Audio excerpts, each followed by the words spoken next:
Chapter 1796. Inside the sword realm, Xiaochen did not have to worry about not having a sword in his hand. Moreover, there were countless sharp swords around him, and that was not the only way to use them.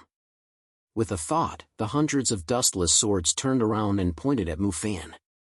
As mentioned before, in the sword realm, the countless sharp swords were like Xiaochen's arms, and he could control them as he wished.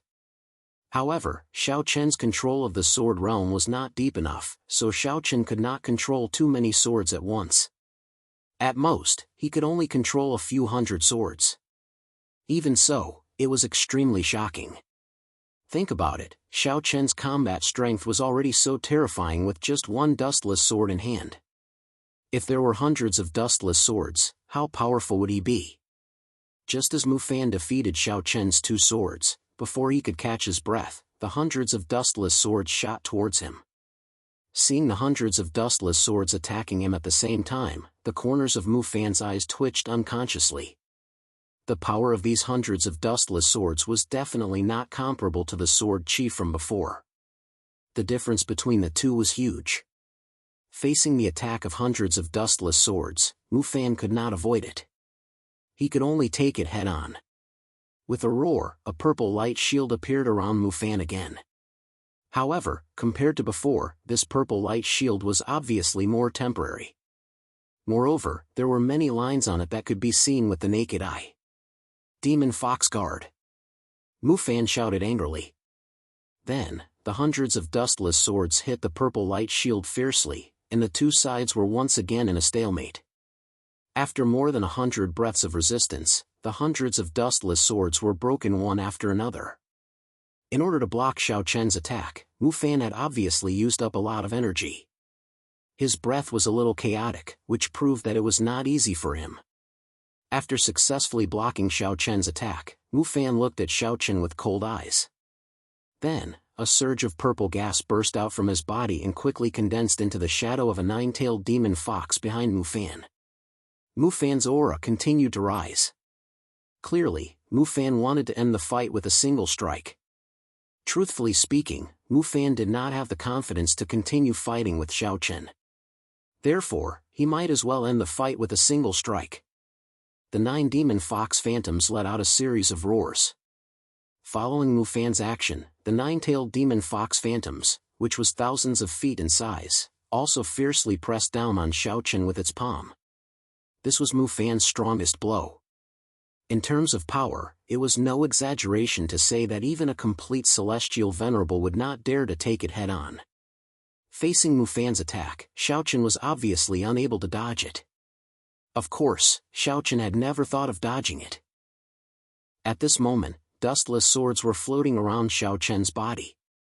Each dustless sword emitted a blood-red glow. Mu Fan did not hold back and struck out with his strongest blow. In response, Xiaochen naturally could not hold back anymore. He also used all of his strength. More than 300 dustless swords floated around Xiaochen's body. The blood-red glow almost dyed the entire space red. Xiaochen had not fully mastered the sword realm. It could even be said that Xiaochen could only display 1% of the sword realm's power. In terms of the terrifying sword realm, Xiaochen had only scratched the surface. However, even so, it was enough to make countless sword cultivators envious. The hundreds of dustless swords floating around Xiaochen made Xiaochen look like the Sword Emperor. Everyone could not help but revere him. Both of them intended to end the battle in one move. At the same time, the hidden sector lords did not stand by and watch. Luoli took the lead. With a stomp of his feet, his figure instantly appeared in between the two of them. Facing their strongest attacks, Luoli did not seem to do anything. He merely stretched out his palms slowly. Then, Mu Fan and Xiaochen's attacks seemed to have been caught by Luoli. With a light clench of his hands, the attacks shattered one after another. He easily shattered their strongest attacks. Following Luoli's intervention, the other sector lords appeared one after another. Then, Mu Tai took the lead and said, "Alright, that's enough." Just as Xiaochen thought, the sector lords could not care about these small matters. However, they would definitely not allow Xiaochen and Mu Fan to fight with their lives on the line. In the previous attack, both of them did not hold back at all. If they were to let it go, they might be seriously injured. This was something that the Sector Lords did not wish to see. Hence, Luoli stepped in to stop them. The Sector Lords appeared one after another. Xiaochen and Mufan knew that they would not have the chance to attack anymore. Hence, both of them retracted their spiritual energy at the same time. Xiaochen's sword realm slowly dissipated. Mufan's great demon fox demon body also disappeared. He returned to his normal appearance. The two of them stopped at the same time. The Sector Lords smiled. However, at this moment, their gazes involuntarily landed on Xiaochen. The Sector Lords knew about Mufan's great demon fox demon body. Hence, they were naturally not surprised. However, Xiaochen had the myriad sword body and had comprehended the sword realm. This was something that the Sector Lords did not know before. Hence, they were inevitably surprised. The myriad sword body was definitely not inferior to Mufan's bloodline in the eyes of the Sector Lords. Of course, other than Xiaochen and Mufan, the other heirs, such as Guanhong and Yishao, also had their own trump cards. They were not inferior to the two of them. Myriad sword body. Not bad, not bad. I knew it. Luoli's judgment is definitely not bad. To be able to become the heir of the seventh realm, Xiaochen can't be simple. Yi Xian said without thinking. Hearing his words, Red Lotus said in annoyance. Heh, who was the one who said that Luoli was too reckless and casually appointed an heir of the realm? Red Lotus didn't give Yi Xian any face at all. Yi Xian wasn't embarrassed at all. He laughed loudly and didn't take it to heart at all.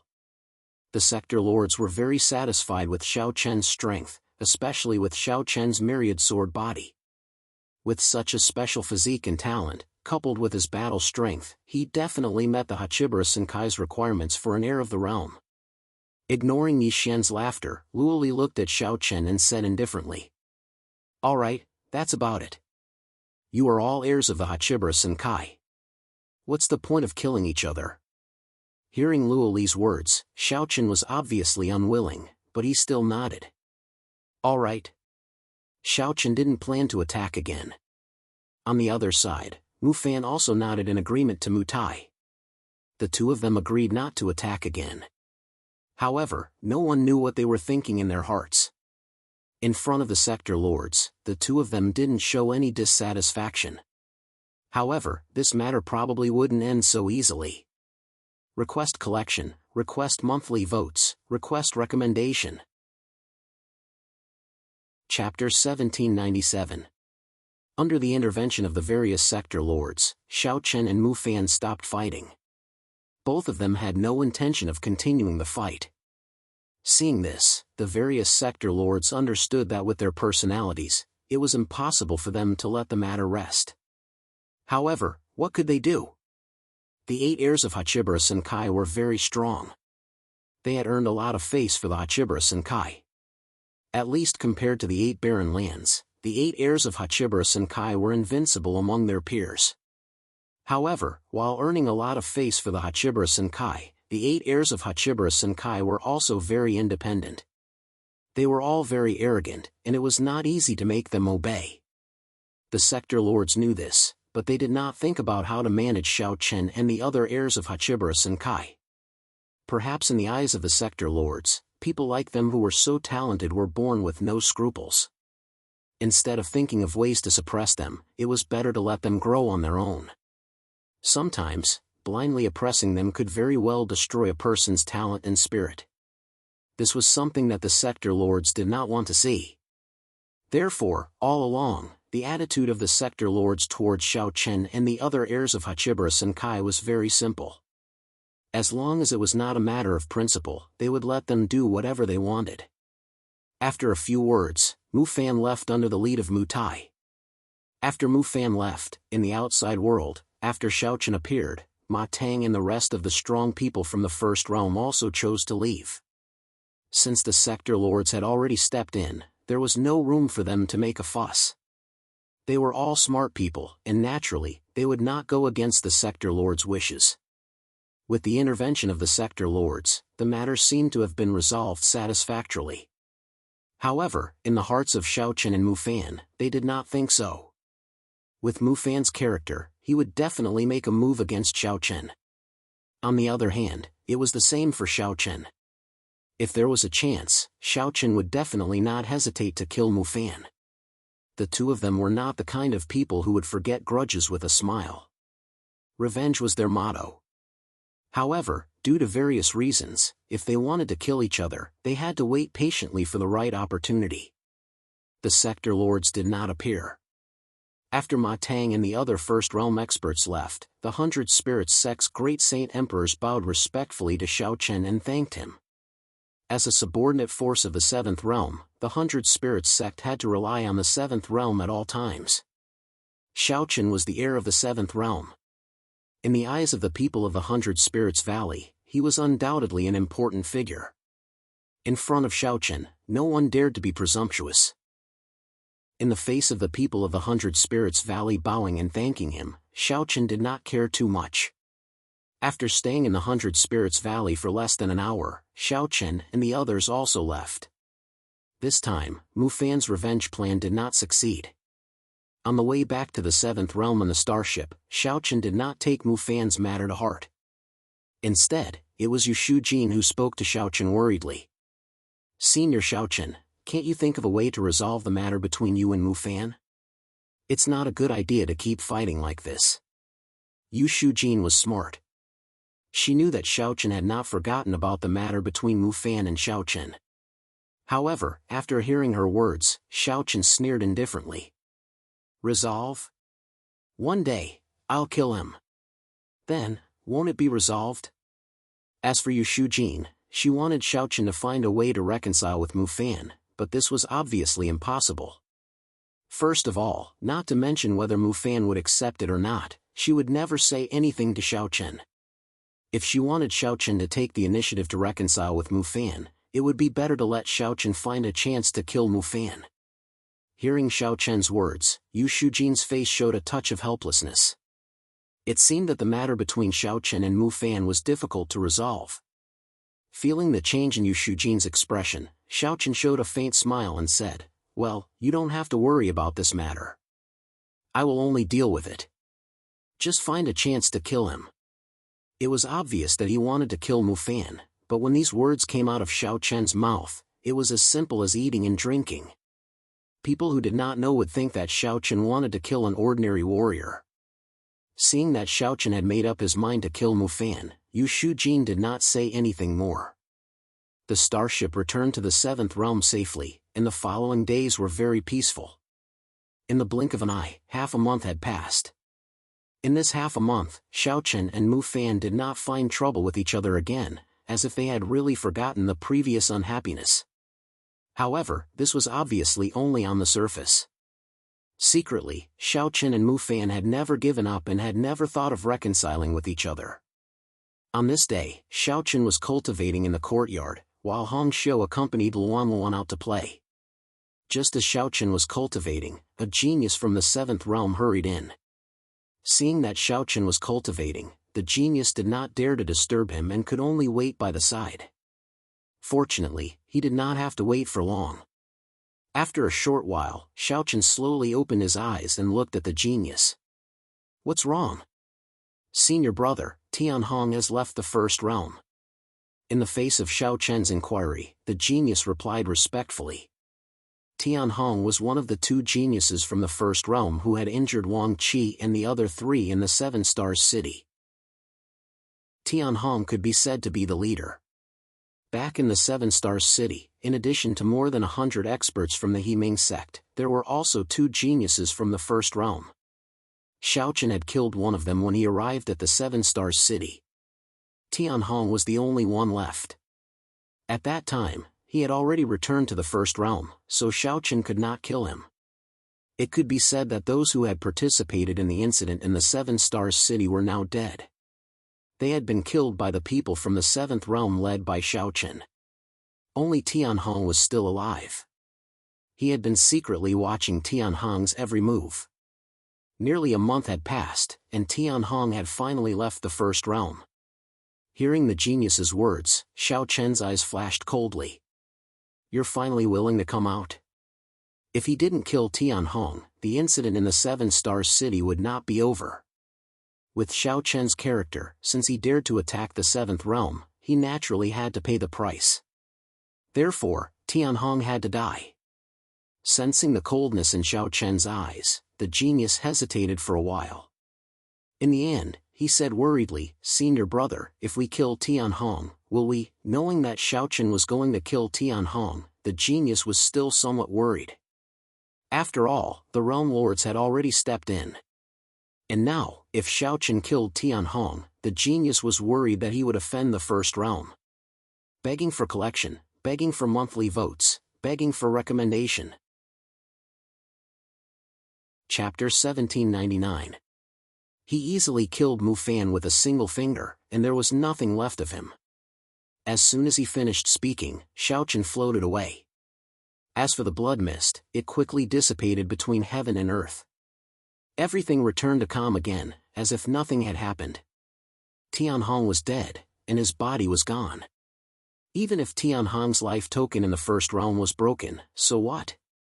Just as Xiao Chen had expected, when Tianhong died, the life token that belonged to him in the First Realm shattered. Noticing this, the news quickly spread to Ma Tang. Hearing that Tianhong was dead, Ma Tang's face changed. His first reaction was that it was the Seventh Realm. That's right, it could only be the Seventh Realm. He was sure that this matter was definitely related to the Seventh Realm and Xiao Chen, but Ma Tang could not make the decision. He could only report the matter to Mu Fan. In Mu Fan's cave, Ma Tang told him about Tianhong's life token shattering. Hearing this, Mu Fan, who was sitting on the main seat, had a cold look in his eyes. Xiao Chen, like Ma Tang, Mu Fan immediately thought of Xiao Chen, because in the immortal realm, only Xiao Chen had the motive. People from other forces would definitely not have the guts to kill Ma Tang. After all, Ma Tang was from the First Realm. In the Hachibara Senkai, apart from Xiao Chen and Mu Fan, the rest of the heirs were still in seclusion. Besides, the Seventh Realm was the only one who had a grudge against the First Realm and Tianhong. Therefore, it must be the Seventh Realm who did it. It had been nearly a month since the incident in Seven Star City. Mu Fan thought that both sides should be a little more stable, so Tianhong was sent out to handle some matters. Who would have thought that Tianhong would be the one who had just left the Hachibara Senkai? The anger in Mu Fan's eyes burned. He was silent for a while, then he stood up and shouted, "Xiao Chen, I will not let this matter rest." For a long time, Mu Fan was the one who took the initiative to find trouble. It was the same in Seven Star City and Bailing Valley. However, this time, it was Xiao Chen's turn to take the initiative. It was hard for Mu Fan to swallow his anger. That day, Mu Fan brought his people to the Seventh Realm. When Mu Fan appeared in the main square with his people, Yu Shujin was the first to arrive. She cupped her hands and bowed to Mu Fan. Yu Shujin said calmly, "Senior brother Mu Fan, why have you brought your people to the Seventh Realm?" Looking at Mu Fan's expression, she knew that he did not come with good intentions. However, Yu Shujin still could not be rude to Mu Fan. The reason was simple, Mu Fan was an heir, and this was Hachibara Senkai. Hearing Yu Shujin's words, Mu Fan coldly snorted. Without giving her any face, he shouted, "Who do you think you are? Scram! Let Xiao Chen come out and talk to me." Mu Fan's heart was already filled with anger. Therefore, at this moment, Mu Fan would not show any mercy. When she heard this, a cold glint flashed across Yu Shujin's eyes. However, before she could open her mouth, an indifferent voice sounded out. "Oh, why? Do you want to have a fight with me in the Seventh Realm?" As the voice sounded, Xiao Chen, who had just rushed back to the Seventh Realm, appeared beside Mu Fan. He was still dressed in a snow-white robe, and his expression was extremely indifferent. His blood-red eyes stared coldly at Mu Fan, and there was no fear in them. Seeing Xiao Chen appear and hearing this, Mu Fan was even angrier. He immediately shouted at Xiao Chen, "Xiao Chen, you killed Tianhong, didn't you?" Without the slightest nonsense, he asked angrily. However, facing Mu Fan's question, Xiao Chen smiled disdainfully and said, "Are you out of your mind? Who is Tian Hong? I don't know him at all. This kind of thing obviously could not be admitted. Even if everyone was sure that Xiaochen killed Tian Hong, as long as Xiaochen did not admit it, and Mu Fan could not find any evidence, Mu Fan could not do anything to Xiaochen. In fact, Mu Fan was obviously more experienced in this kind of thing than Xiaochen, because he had done it more than once or twice. Unfortunately, after playing with the eagle for a lifetime, he was still pecked in the eye by the eagle in the end. When Xiaochen denied it directly and even said that he did not know Tian Hong at all, the anger in Mu Fan's eyes was like an erupting volcano. Mu Fan had said this before, but this was the first time he heard it from someone else. Mu Fan gritted his teeth and said word by word. Xiaochen, you. Do you dare to swear that you did not kill Tian Hong? Swear. Upon hearing Mu Fan's words, Xiaochen immediately looked at Mu Fan as if he was looking at an idiot and said disdainfully. Is there something wrong with your brain? Why should I swear? I said that I didn't kill him, so I didn't kill him. It's up to you whether you believe it or not. Swearing an oath. That was simply crazy. Mu Fan had really lost his mind due to anger, which was why he had said such words without thinking. After being ruthlessly despised by Xiaochen, Mu Fan finally regained his senses. He forcefully suppressed the anger in his heart and looked at Xiaochen with a face full of killing intent. All right, Xiaochen, every dog has its day. In the future, when the people of the 7th realm go out, you'd better be careful. Don't worry, from now on, the young geniuses of the 7th realm will not go out. All the missions will be completed by the almighty immortal venerables. Go ahead if you have the ability, Xiaochen said without any worry. Upon hearing Xiaochen's words, Mu Feng snorted and glared at Xiaochen fiercely. Then, he led the group of geniuses of the 1st realm and left. He came to denounce Mu Fan aggressively, but in the end, he left with his tail between his legs. After returning to the 1st realm, Ma Tang followed behind Mu Fan and said unwillingly, Senior brother Mu Fan, are we just going to let this go? What can we do?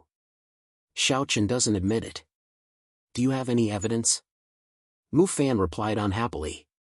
Xiaochen simply refused to admit that he was the one who killed Tian Hong. Under such circumstances, even if Mu Fan brought this matter to the various sector lords, it wouldn't be of much use. This was because there was no evidence. Furthermore, according to Mu Fan's guess, Tian Hong's corpse was probably already gone. It would be impossible to even find his corpse. Mu Fan was definitely an expert in such matters. He had done such big things many times, and every time, he could come out unscathed because there was no evidence. Without any evidence, who would punish an heir of the 7th realm for no reason? Obviously, it was impossible. This time, he was thoroughly disgusted by Xiaochen. Using Mu Fan's most usual method, Xiaochen made Mu Fan suffer a small loss. Moreover, Mu Fan had no way to vent this loss. He could only suffer in silence, unable to voice out his bitterness. Mu Fan returned to his cave residence angrily. He was too lazy to investigate Tian Hong's matter because he knew that even if he did, he wouldn't be able to find any clues or evidence. It would only be a waste of time and energy. Begging for collection, begging for monthly votes, begging for recommendation. Chapter 1800. Sitting on the main seat, Mu Fan's heart was burning with anger. However, he had nowhere to vent his anger.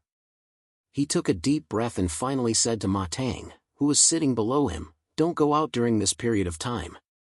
If there's a mission, let the immortal venerables do it." Compared to Mu Fan, Xiaochen was a more unscrupulous person. Since there was a first time, there would definitely be a second time. Therefore, Mu Fan had to be on guard. However, there was no good way now. He could only ask the geniuses of the 1st realm not to leave the 1st realm. As long as they were in the 1st realm, there was no problem with their safety. No matter how arrogant Xiaochen was, he would never dare to kill anyone in the 1st realm. Hearing Mu Fan's words, Ma Tang nodded respectfully. Then, Mu Fan waved his hand, indicating for him to leave. On the other side, Xiaochen also instructed Yu Shujin to ask the geniuses of the 7th realm not to leave the 7th realm during this period of time. Xiaochen was also afraid that Mu Fan would take action. Hearing Xiaochen's words, Yu Shujin had no objection. However, she sighed helplessly in her heart.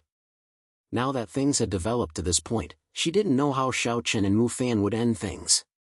Would it only end when they killed each other? They were all Hachibara Senkai. However, under the leadership of Xiaochen and Mu Fan, the first realm and the seventh realm were like fire and water. Both of them were heirs of heirs with extremely high statuses. Therefore, their will could almost represent the will of the two realms. They were from the same sect, but they were like enemies. Now that things had turned out well, no one dared to leave their base camp at will. They were afraid that once they left, they might be ambushed by the other party. It wasn't that Mu Fan hadn't had conflicts with other heirs of heirs before. The most exaggerated one was Yi Xiao. However, when facing Mu Fan, Yi Xiao had never been as tough as Xiaochen. He didn't give you any face at all and just fought head-on. After being rampant in the Hachibara Senkai for so long, Mu Fan seemed to have finally met his match. The other party did not give Mu Fan any face and went straight to the point. Looking at Yu Shujin's helpless expression, Xiaochen naturally knew what he was thinking. However, he did not intend to explain further. This was a problem with his own personality. Xiaochen would not spoil Mu Fan like the other heirs of Kunlun. Because he knew Mu Fan's character, he wanted to turn big matters into small ones and small ones into small ones. However, Xiaochen definitely wouldn't think that way. Since Mu Fan wanted to come, then come. Let's see who kills who first. Xiaochen's thoughts were that simple. After asking Yu Shujin to leave, Xiaochen did not accept Mu Fan's response at all. In the next few days, Xiaochen continued to do what he was supposed to do. He continued to cultivate and did not take Mu Fan's matter to heart at all. The people from the other heirs of Kunlun had also witnessed the battle between the first realm and the seventh realm. For a moment, no one knew what to say. However, most people felt that this time, Mu Fan had kicked an iron plate. Or more accurately, it was a madman meeting a madman. Moreover, both parties were unyielding characters. It was obvious that they wanted to fight to the end.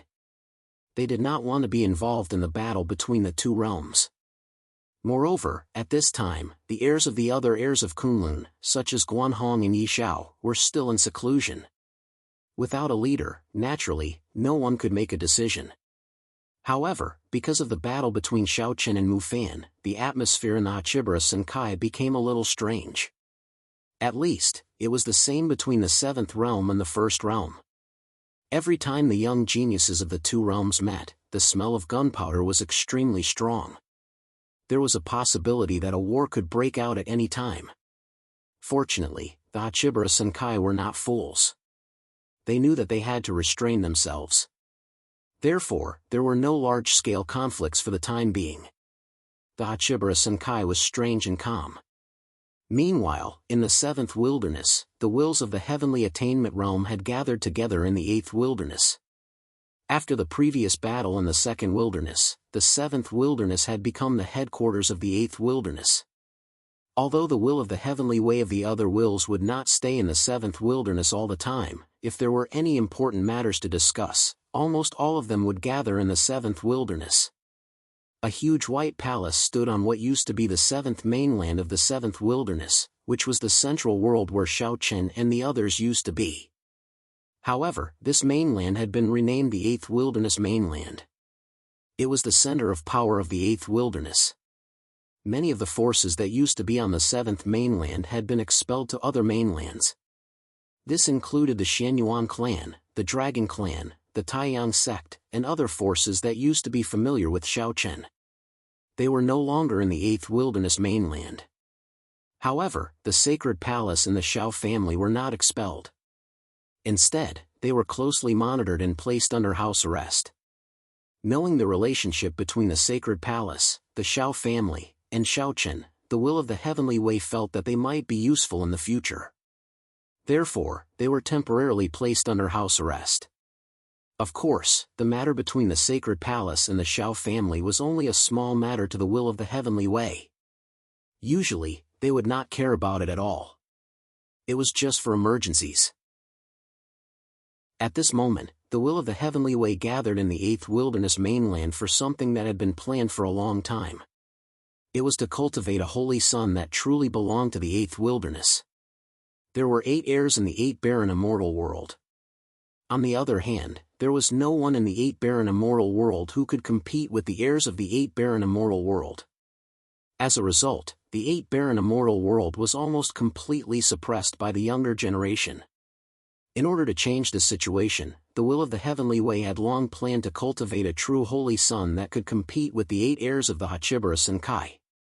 After the battle in the second wilderness, the will of the heavenly way began to implement this plan.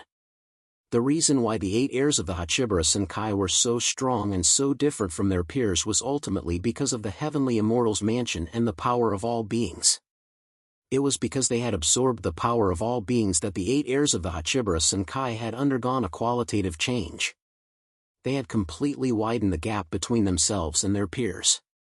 On the other hand, the will of the heavenly way naturally could not let the people of the eighth wilderness refine the power of all beings. Because if they did, they would know the truth. By then, they would not be controlled by the heavens and earth. If they could not refine the power of all beings, they would not be able to form the heavenly immortal's mansion. However, there was not only one way to do things. There were actually other ways to form the heavenly immortal's mansion. At this moment, the will of the heavenly way was using the second method to cultivate a true holy son that they believed could compete with the 8 heirs of the Hachibarus and Kai. Sitting in a circle in the main hall, the will of the heavenly way looked at everyone and said, "How is it? How long do we need to succeed? Please add me to your collection. Please recommend me." Chapter 1801. The will of the heavenly way had always been planning to cultivate a true son of God who could rival the 8 heirs of Hachibarus and Kai. It was also the most important thing for the 8 barren lands now. Hearing the will of the heavenly way from the 3rd barren lands, the 7th will of the heavenly way said flatly, "Soon. It will happen in a day or 2.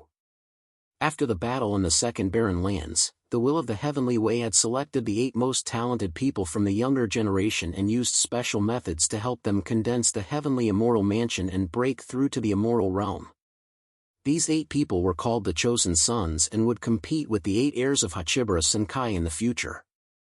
In order to help these 8 people condense the heavenly immortal mansion without relying on the power of all living beings, the will of the heavenly way thought of using the origin of heaven and earth and the power of the will of the heavenly way to help them condense the heavenly immortal mansion.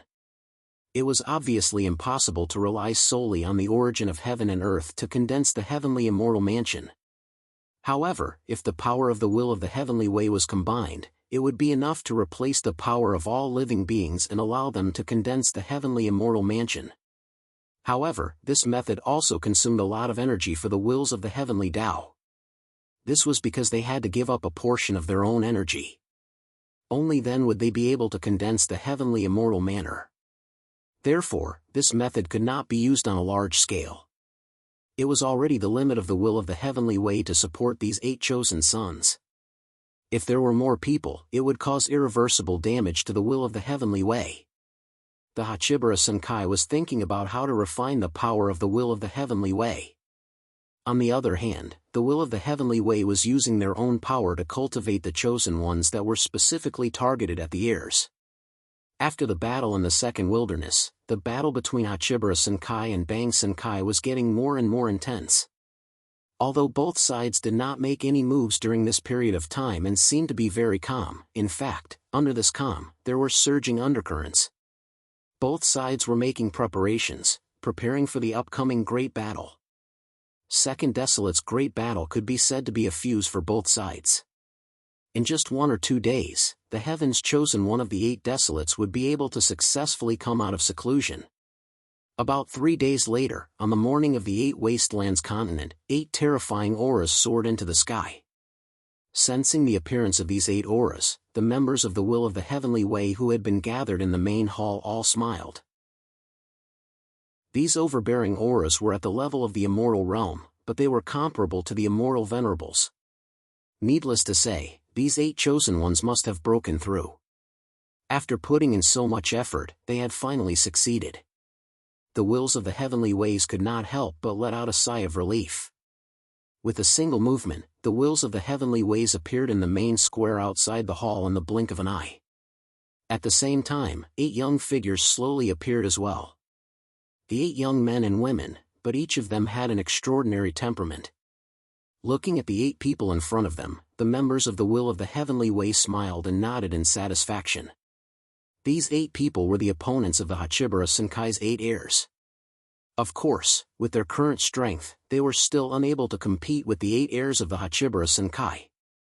Of course, this was not important, because the Realm Lords were going to use a secret technique to help them improve their cultivation. Using a secret technique to help these 8 people improve their cultivation was actually not the best way. It was somewhat like pulling up seedlings to help them grow. However, there was not enough time. Moreover, it was unrealistic to let them cultivate on their own to catch up with the 8 heirs of the Hachibara Senkai. After all, both sides were extremely talented. While one was cultivating, the others were also cultivating. Therefore, it was indeed unrealistic to rely on their own strength to catch up with the 8 heirs of the Hachibara Senkai. Either they had a heaven-defying opportunity, or they had to use some special means to catch up with the 8 heirs of the Hachibara Senkai. Seeing this, the will of the heavenly way bowed respectfully to the members of the will of the heavenly way. Seeing this, the 7th Baron spoke first. No need to be so polite. From today onwards, you are the chosen children of the 8 Baron world. I hope that you will not disappoint the people of the 8 Baron world. If you meet the heirs of the Hachibara Senkai in the future, you must let them know the power of the 8 Baron world. It could be said that the members of the will of the heavenly way coveted the 8 people. Hearing this, the 8 people nodded in unison.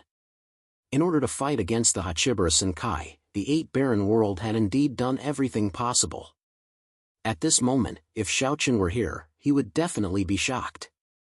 This was because 4 of the chosen children were people he knew. The Divine Lord, Tian Mushi, Long Yang, and Qin Yu had all been chosen to become the chosen children of the 8 Baron world. Now, their cultivation had all broken through to the immortal realm, and they had successfully condensed the heavenly immortal mansion. The 4 of them had become the chosen children of the 8 Baron world. In the future, they would definitely meet Xiaoqin on the battlefield. He just didn't know how they would feel when they met again. Unaware of the actions of the 8 Baron world, Xiaoqin's days in the 1st Baron immortal realm were very peaceful. For the time being, Mu Fan didn't come looking for trouble. At the same time, he strictly ordered his subordinates not to leave the 1st Realm Palace for the time being. In the face of Mu Fan's actions, Xiaoqin couldn't find a reason to kill him. Xiaoqin had never thought of killing a mighty immortal venerable. Firstly, it was too difficult. Killing a mighty immortal venerable wasn't easy. Secondly, killing a mighty immortal venerable was something that the Realm Lords wouldn't agree to. It was a rare moment of peace, and Xiaoqin enjoyed it very much. Apart from cultivating every day, he spent his time with Luan Luan and Hongxiu. The days passed one after another. On one particular day, Xiaoqin, who had been training, suddenly sensed a violet aura emanating from the courtyard where the wine Taoist was staying. The pressure of this qi was extremely terrifying. As soon as it appeared, all the maids in Xiaoqin's cave couldn't help but kneel down and support him. Looking at the courtyard where Wine Taoist lived, Xiaoqin's eyes flashed with a hint of a smile. Wine Taoist had broken through. Obviously, Wine Taoist had reached the immortal Emperor realm. This undoubtedly proved that Wine Taoist had broken through to the immortal Emperor realm. Wine Taoist's cultivation base had long been at the peak of the immortal venerable realm.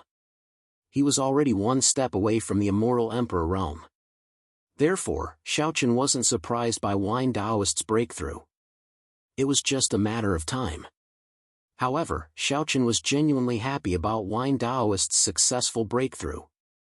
Once he broke through to the immortal Emperor realm, he would truly become the core force of the Hachibara Senkai. He would be able to become an elder of a realm with a high position and authority. Begging for collection, begging for monthly votes, begging for recommendation. Chapter 1802. The commotion caused by the breakthrough of the Immoral Emperor realm was huge. Therefore, Xiaochen wasn't the only one who noticed Wine Taoist's breakthrough. The entire Seventh Realm and even the entire Eight Desolates immoral world could feel the chi of Wine Taoist's breakthrough. Someone has broken through to the Immoral Emperor realm. In the Eighth Realm, an Immoral Emperor realm elder gazed at the seventh peak of the Seventh Realm and murmured softly. Who could it be? The last person who might break through to the Immoral Emperor realm in the Seventh Realm, the old drunkard. In the Sixth Realm, another Immoral Emperor realm elder looked in the direction of the Seventh Realm and guessed. Many people had already guessed that it might be Wine Taoist who had broken through to the Immoral Emperor realm because he was the one who was most likely to break through to the Immoral Emperor realm in the Seventh Realm. Therefore, it wasn't difficult to guess. Over the years in the Hachibara Senkai, Wine Taoist had made a lot of friends. Therefore, there were quite a number of people who knew him in the Hachibara Senkai. To put it bluntly, in terms of friends in the Hachibara Senkai, perhaps not even Xiaochen had as many friends as Wine Taoist. The old drunkard would go wherever there was wine. Therefore, it was only natural that he knew a lot of people. The outside world was abuzz with discussions because of Wine Taoist's breakthrough. In the Seventh Realm, it was even more important. Less than 100 breaths of time after the chi of Wine Taoist's breakthrough appeared, Li Qiu and two other Immoral Emperor realm elders of the Seventh Realm rushed over. In the cave dwelling, Li Qiu and the other two saw Xiaochen. After nodding at Xiaochen, the three of them shifted their gaze towards the courtyard where Wine Taoist was staying. A glint of joy flashed in their eyes. Li Qiu said faintly, "The old drunkard has finally broken through."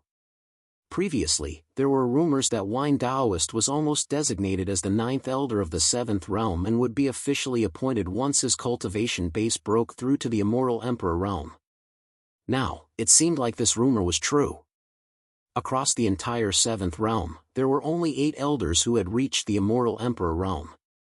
Now that Wine Taoist had successfully broken through, he would undoubtedly become the 9th elder of the Seventh Realm. Without disturbing Wine Taoist, Xiaochen, Li Qiu and the others waited quietly for Wine Taoist's breakthrough. However, breaking through to the Immoral Emperor realm wasn't easy. Therefore, it took a long time. They didn't just sit there and wait. Xiaochen ordered some food and wine to be served. The 4 of them drank and chatted as they waited for Wine Taoist to break through and come out of seclusion. Perhaps it was because of Wine Taoist's breakthrough, but everyone was in a good mood.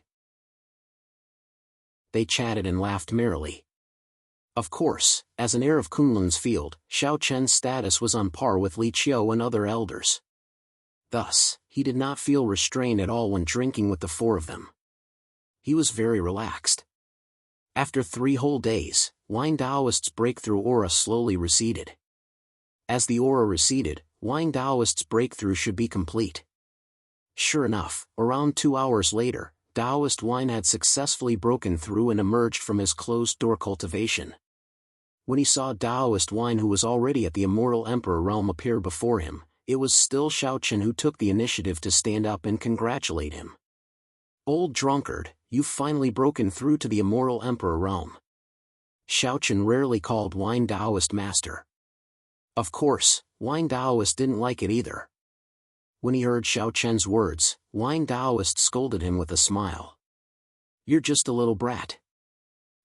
There's wine? Ha, you're really filial to your master. You've just broken through and you've already prepared a banquet. Not bad, not bad. You didn't waste master's effort in cultivating you." Wine Taoist's eyes lit up when he saw the fine wine. As soon as his voice fell, he didn't wait for Xiaochen to reply. He directly sat down on Xiaochen's seat, picked up Xiaochen's wine cup and started drinking. Naturally, there was no need for him to be courteous with Xiaochen. Regarding this, Xiaochen wasn't displeased at all. Since his seat was occupied, Xiaochen had no choice but to find another seat and sit down. Then, he watched Wine Taoist drinking heartily. After 3 rounds of wine, Wine Taoist was drinking to his heart's content. At the same time, Li Qiu also said with a smile, "Old drunkard, now that your cultivation base is at the Immoral Emperor realm, I reckon that in a few days, the Elder's appointment will be announced. Breaking through to the immortal Emperor realm and becoming an Elder was something that was set in stone. However, Wine Taoist didn't care about this at all. He finished the wine in his cup in one gulp and then poured himself another cup. While pouring the wine, he said impatiently, "As you wish. Brother Li can arrange it. I have no objection." As a matter of fact, Wine Taoist didn't care about the position of an elder. However, there was one thing that Wine Taoist didn't mention. Once he became an elder, he would definitely be of help to Xiaochen in the future. It was precisely because of this that the Wine Taoist agreed to take over the position of elder. Now, there were only two things that were most important to the Wine Taoist. One was the fine wine in the cup, and the other was his beloved disciple, Xiaochen. Only these two things could make Wine Taoist pay attention to them. After hearing Wine Taoist's answer, Li Qiu and the other two smiled helplessly. In fact, it wasn't rare to see people like Wine Taoist who didn't care about the position of an elder in Achibara Senkai. After all, who would care about that little bit of power after breaking through to the immortal Emperor realm? A simple banquet was held to congratulate Wine Taoist for his successful breakthrough. On the second day, just as Li Qiu said, Wine Taoist's appointment was officially announced. Luo Li personally gave the order to promote Wine Taoist to the 9th Elder of the 7th World. He also personally held a banquet for Wine Taoist in the main hall. Many cultivators of the 7th World gathered at the banquet. Not only the 7th World, but also many cultivators from the other worlds came. Of course, no one from the First World came. Given the current relationship between the two worlds, it was indeed a little tense. During the banquet, everyone congratulated Wine Taoist. Wine Taoist didn't care about it, but he didn't refuse anyone who came to propose a toast. Looking at the smiling face of Wine Taoist, who was surrounded by the crowd, Xiaochen, who was sitting with Hong Xiu, also revealed a faint smile. Senior Wine has broken through to the immortal Emperor realm. You will be an elder in the future, Hong Xiu said with a faint smile when she saw the smile on Xiaochen's face. Xiaochen didn't comment on Hong Xiu's words. But I don't think the old drunkard will care about this. Look at him.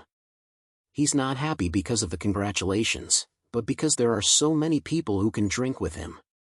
He wasn't happy because of the congratulations, but because he could drink. Hearing Xiaochen's words, Hong Xiu also looked at Wine Taoist. At this moment, Wine Taoist raised the wine cup in his hand and laughed heartily. Ha ha! Everyone, let's drink to the fullest. Congratulations to Senior for being promoted to the position of an elder.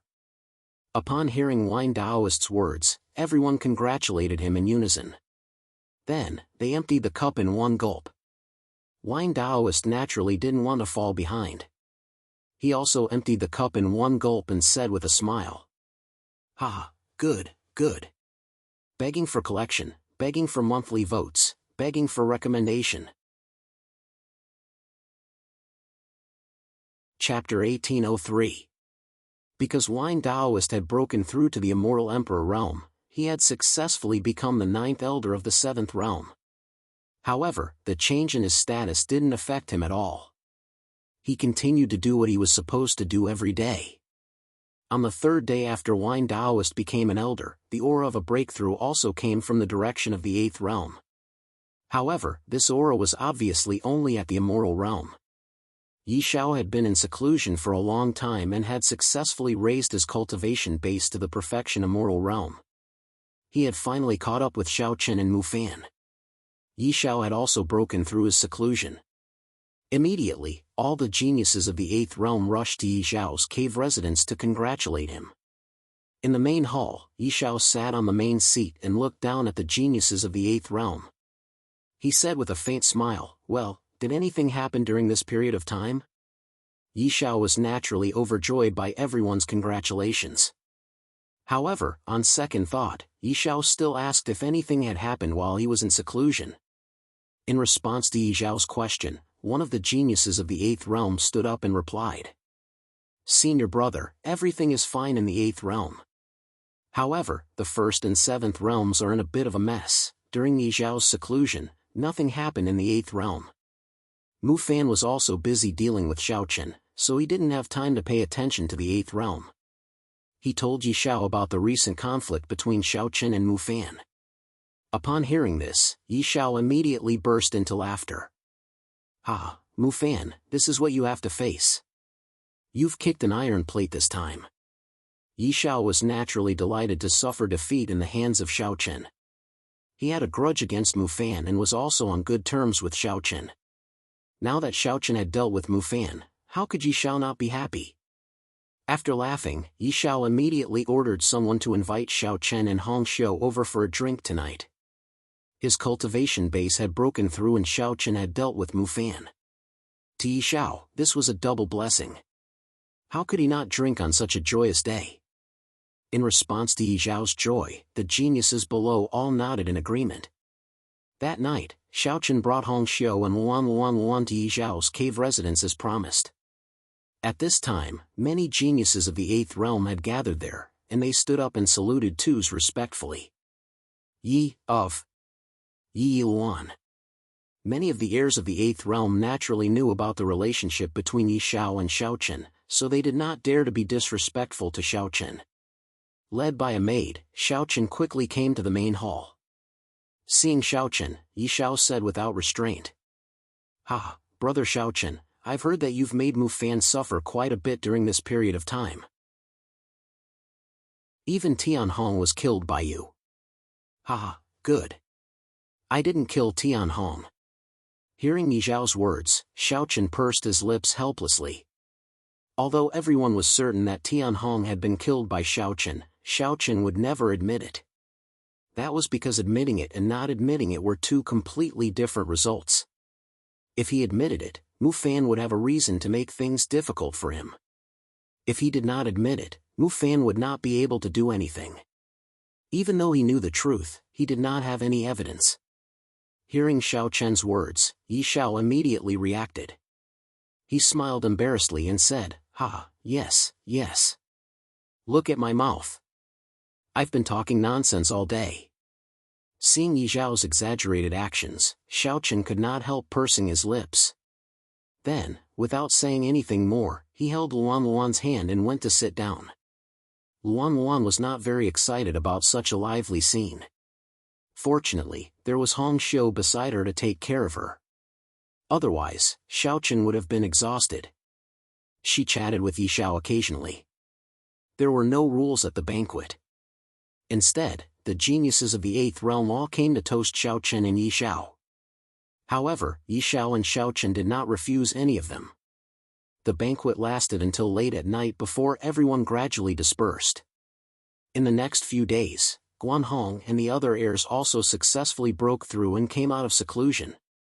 The heirs broke through to the small perfection immortal realm one after another. This was good news for the Hachibara Senkai. However, it was only a small breakthrough, so it was not too shocking.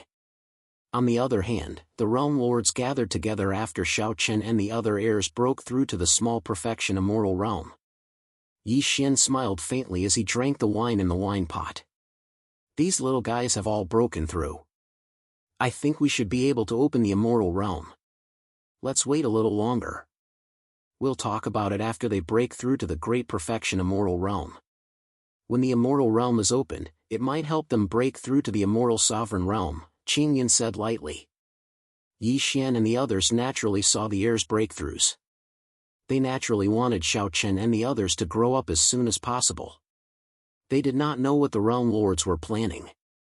However, as Guanhong and the others came out of seclusion one after another, the Hachibara Senkai also became lively. Furthermore, Guanhong, Fu Rui, and Quan Feng had joined forces to prepare for a prodigies gathering in the near future. At that time, not only would they invite the many young geniuses of the Hachibara Senkai to participate, but the young geniuses of the other forces in the First Wilderness would also be invited. The three of them had a sudden idea.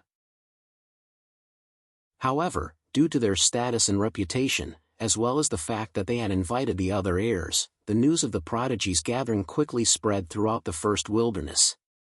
Furthermore, many young geniuses who had made a name for themselves at a young age also received invitations to the prodigies gathering. the 8 heirs of the Hachibara Senkai would all be present. This undoubtedly made the prodigies gathering very attractive. Those young geniuses who were lucky enough to receive invitations were all wild with joy. There was no other way.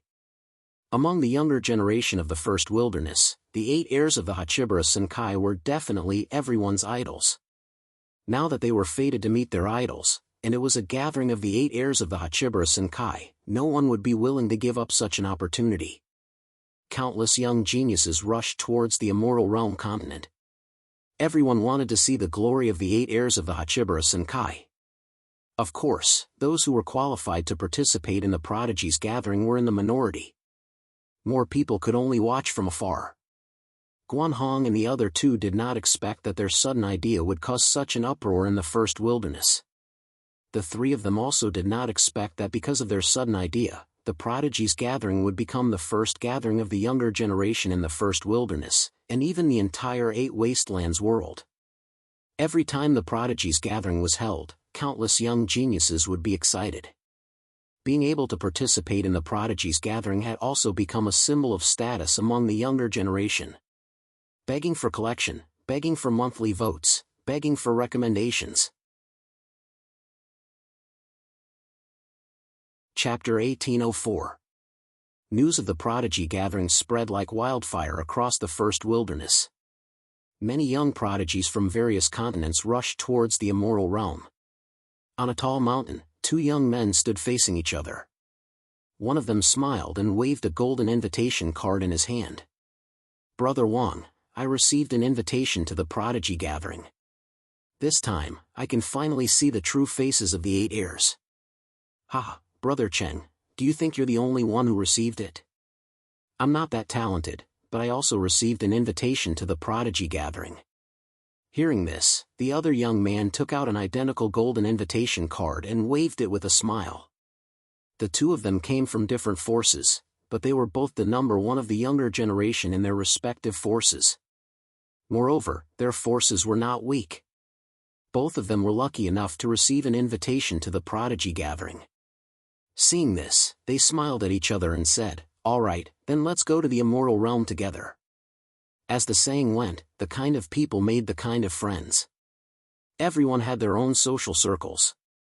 Within the First Wilderness, many of the young geniuses actually knew each other.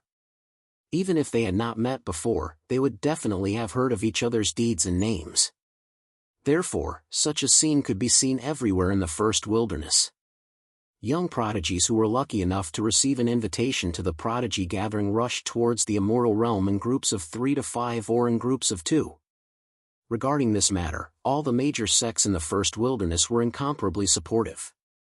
After all, who would object to using this opportunity to interact with the 8 heirs of the Hachibara Senkai? The commotion of the prodigy gathering swept across the First Wilderness. As the organizers, Guanhong, Fu Rui, and Quan Feng, the 3 of them were also somewhat surprised. Originally, the 3 of them had just wanted to hold a prodigy gathering for fun. They definitely did not expect it to cause such a huge commotion. Of course, the 3 of them had underestimated the status of the 8 heirs of the Hachibara Senkai in the hearts of the younger generation. Being able to see the 8 heirs of the Hachibara Senkai together would definitely make the younger generation extremely excited. Things were a little out of their expectations, but fortunately, Guanhong and the other 2 quickly responded. They no longer treated the prodigy gathering as a game, and began to treat it seriously. With the 3 of their statuses, it was actually not difficult for them to organize a grand event if they were serious about it. In the past few days, the 3 realms had been extremely busy. They had already changed their original plan of just casually inviting a few people to participate. According to the 3 of them, since they were going to do it seriously, those who had the right to participate in the event definitely could not be people who were just there to make up the numbers. Therefore, the previous name list was completely nullified, and the new young geniuses had to be the real deal. First of all, their reputation could not be weak, and they also had to have sufficient talent and strength. After continuous screening, people were constantly eliminated, but at the same time, new people were successfully ranked and received invitations from the prodigy gathering. With the status of the Hachibara Senkai in the First Wilderness, it was actually not difficult for them to investigate a person. Therefore, within the First Wilderness, those young geniuses who were famous, talented, and strong all received invitations to the prodigy gathering one by one. It could be said that no one was left out. Of course, those who were not qualified were completely unable to fish in troubled waters, because the prodigy gathering would be heavily guarded. It was absolutely impossible to enter without an invitation. Other things were not a big problem for the three of them, but now, there was a problem placed in front of them. That was, how to get the other heirs of the Hachibara Senkai to agree to participate in the prodigy gathering. It should be known that the biggest highlight of this prodigy gathering was the gathering of the 8 heirs of the Hachibara Senkai. If there was anyone who did not attend, wouldn't that be slapping their own faces? Because of this, the 3 of them could be said to have been very busy these few days. However, when faced with the other heirs of the Hachibara Senkai, Guanhong and the other 2 could not order them at all. The only thing they could do was invite them. However, after a few days of hard work, the others were all settled. Only Xiaochen and Mufan were left. Both of them had no choice but to participate in the prodigy gathering. Xiaochen's reason was that it was troublesome, while Mufan's reason was even simpler. He did not want to see Xiaochen. After suffering repeatedly at the hands of Xiaochen, how could Mufan be willing to participate in the prodigy gathering with Xiaochen? Therefore, the 2 of them did not hesitate at all to reject the invitation. At this time, in Guanhong's cave, Guanhong, Quanfeng, and Fu Rui were sitting together, looking helpless. Fu Rui was the first to speak. Xiaochen and Mufan, these 2 fellows are really... Sigh, I don't know what to do. It was not the first time that he had spoken to the 2 of them, but the 2 of them would not agree no matter what. Hearing this, Guanhong and Quanfeng frowned slightly. After a moment of silence, Quanfeng finally spoke up. No, we must make them agree. Otherwise, when the 8 heirs of the Hachibara Senkai are not present, the 3 of us will be greatly embarrassed. There was no turning back now. Therefore, no matter what, they had to persuade Xiaochen and Mufan to agree. Hearing this, Guanhong and Fu Rui nodded heavily. Indeed, they had to persuade the 2 of them now. A look of determination flashed across Fu Rui's eyes. He looked at Guanhong and Quanfeng and said, in that case, I will still be responsible for Xiaochen. The 2 of you only need to think of a way to persuade Mufan. Can you do it alone? Guanhong asked worriedly after hearing Fu Rui's words. Hearing this, a look of hatred flashed across Fu Rui's eyes. It's fine if you don't believe me. At most, I will kneel down in front of him. That way, we can at least invite Xiaochen. Kneel down in front of Xiaochen? Hearing this, Guanhong and Quanfeng were stunned. However, they obviously did not believe it and thought that Fu Rui was joking. After the 3 of them finished their discussion, Fu Rui went to the 7th realm again to visit Xiaochen. In the main hall, looking at Fu Rui, who had come again, Xiaochen said helplessly, Brother Fu Rui, I really don't want to participate in this genius gathering. You know my character, having rejected Fu Rui more than once, Xiaochen didn't have any other intentions. He just didn't want to and was afraid of trouble. However, including this time, Fu Rui had come no less than 3 times. After hearing Xiaochen's words, Fu Rui didn't respond. Instead, without any warning, he bent his knees and knelt before Xiaochen. Seeing this, Xiaochen was taken aback. But soon, he returned to his senses and hurriedly helped Fu Rui up. Brother Fu Rui, what are you doing? Why do the 2 of us need to? Originally, Xiaochen wanted to say that there was no need to do this. But after thinking about it, he felt that it was inappropriate and swallowed his words. Please collect, vote, recommend. Chapter 1805. Xiaochen and Fu Rui were both heirs of Hachibara Senkai. Furthermore, Fu Rui was definitely a prideful person. However, at this moment, Fu Rui actually knelt down before Xiaochen. This was indeed beyond Xiaochen's expectations. Xiaochen said with a strange expression as he helped Fu Rui up. Upon hearing Xiao Chen's words, Fu Rui said seriously, "Brother Xiao Chen, I know that you don't like this kind of occasion. However, we have already said it. If the 8 of us can't gather together, we will become the laughing stock of the world. Therefore, Brother Xiao Chen, please help your brother and participate in this genius gathering." Fu Rui knew Xiao Chen's personality very well. He was a completely casual person. Therefore, in Fu Rui's opinion, it was hopeless to try to bribe Xiao Chen with cultivation resources. Therefore, the only thing Fu Rui could do to deal with Xiao Chen was to show enough sincerity. Only then could he convince Xiao Chen. Fu Rui's thinking was correct. At least, Xiao Chen was in a difficult position when he heard this. Fu Rui had repeatedly invited him, and this time was even more so. Xiao Chen could not bear to reject him. After helping Fu Rui to his seat, Xiao Chen did not return to the main seat. Instead, he sat beside Fu Rui and pondered for a moment. Finally, Xiao Chen said helplessly, "All right. Brother Fu is so kind. If I continue to decline, I will not be able to justify it." Xiao Chen finally nodded and agreed. Upon hearing this, Fu Rui was immediately delighted. He smiled and said, "Ha, that's great. That's great." Fu Rui had finally succeeded in convincing Xiao Chen. The huge rock in his heart was finally lifted. Now, it was up to Guan Hong and Quan Fong to convince Mu Fan. In fact, it was not difficult to convince Mu Fan. Guan Hong and Quan Fong went to the first realm to visit Mu Fan. In the end, after promising to give him many cultivation resources, Mu Fan finally nodded and agreed. Mu Fan was also successfully settled. At night, Guan Hong and the other 2 gathered together. At this time, the 3 of them were finally completely relieved. However, Guan Hong and Quan Fong were very curious about how Fu Rui managed to convince Xiao Chen. They gathered together to drink. Guan Hong looked at Fu Rui and asked, "Brother Fu, how did you persuade Xiao Chen to agree?" Guan Hong knew Xiao Chen's character's personality. Hence, he was very puzzled that Fu Rui managed to persuade Xiao Chen to agree. However, Fu did not answer to Guan Hong's question asked. Fu Rui had no intention of answering his question. In fact, how could he as expected? Could he tell Fong and Quan Fong that he agreed? Rui and Guan and SSS and Chen agreed. Agreed. Fangs. Was. Fong and Fong Essen and Fong.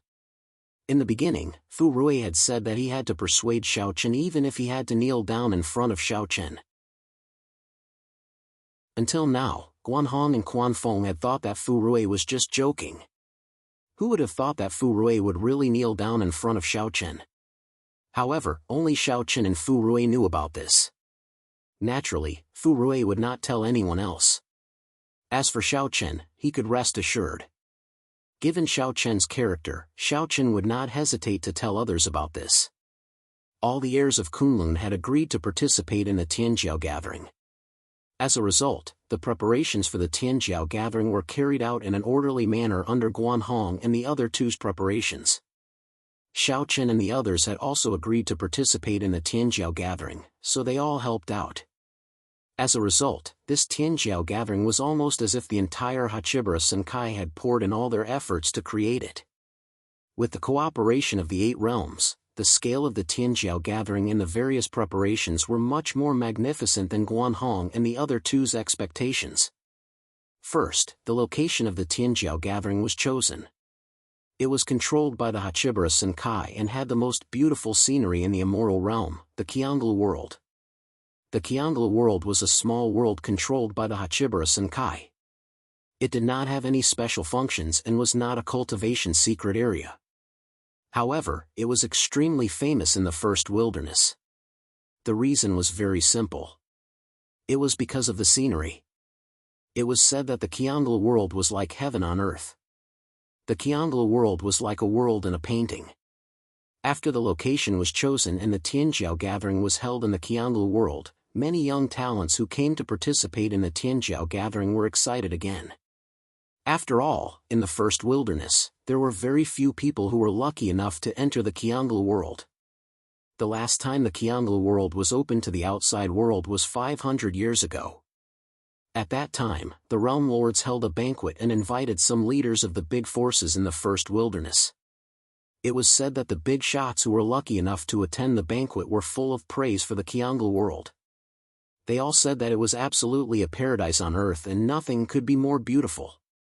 Some even said that even if it was difficult to improve their cultivation in this life, as long as they were lucky enough to live in the Kyangla world for a year, they would have no regrets. This was definitely a very high evaluation. It was precisely because of this high evaluation of the Kyangla world that countless people were so excited when they heard that the Tianjiao gathering was held in the Kyangla world. As the days passed, more and more young talents arrived in the immoral realm. Of course, many of these people did not receive an invitation, but this did not hinder their enthusiasm. For a time, the major cities around the 8 peaks of the Hachibara Senkai were crowded with people.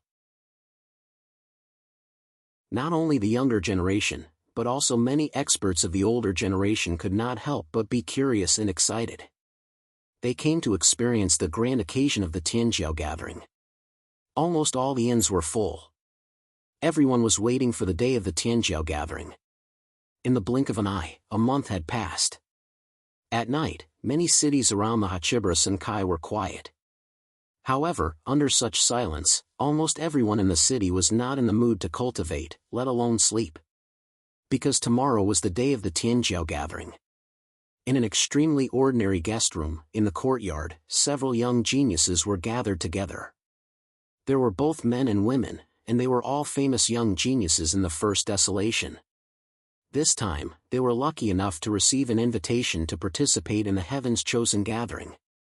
Everyone's face was full of expectation.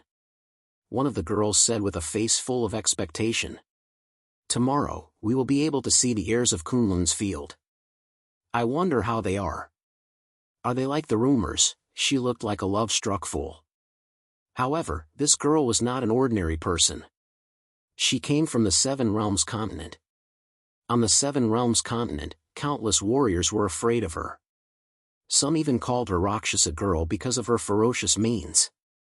On the Seven Realms continent, the name Rakshasa girl was enough to make many people unable to sleep at night. Begging for collection, begging for monthly votes, begging for recommendations. Chapter 1806. The Rakshasa lady was definitely a cruel and merciless person. Plus, the sect she belonged to wasn't a righteous sect. Of course, the so-called righteous and evil didn't have much influence in the first wilderness. Plus, the Hachibara Senkai didn't care about these things. Where there was righteousness, there would be evil. Plus, the Hachibara Senkai's requirements for the forces in the first wilderness were very simple. As long as they didn't go overboard, the Hachibara Senkai wouldn't interfere in the affairs of the first wilderness. Therefore, the forces in the first wilderness were relatively free. Hearing her words, a young man beside her chuckled. Even the Rakshasa can be infatuated. I wonder who among the 8 heirs is more likely to be favored by you, Rakshasa? Of course. The Rakshasa lady comes from the Seven Realm continent. Naturally, she has more feelings for Xiaochen, the heir of the 7th realm, the other young man teased.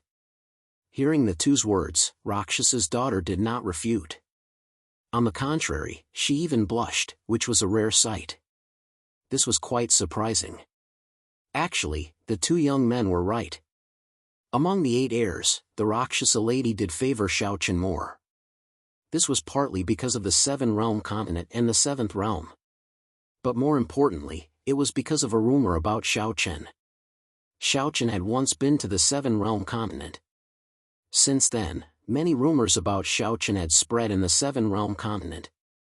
There were all kinds of rumors, but there was one thing that everyone agreed on: Xiaochen's appearance. This was how the warriors in the 7 realm continent described Xiaochen.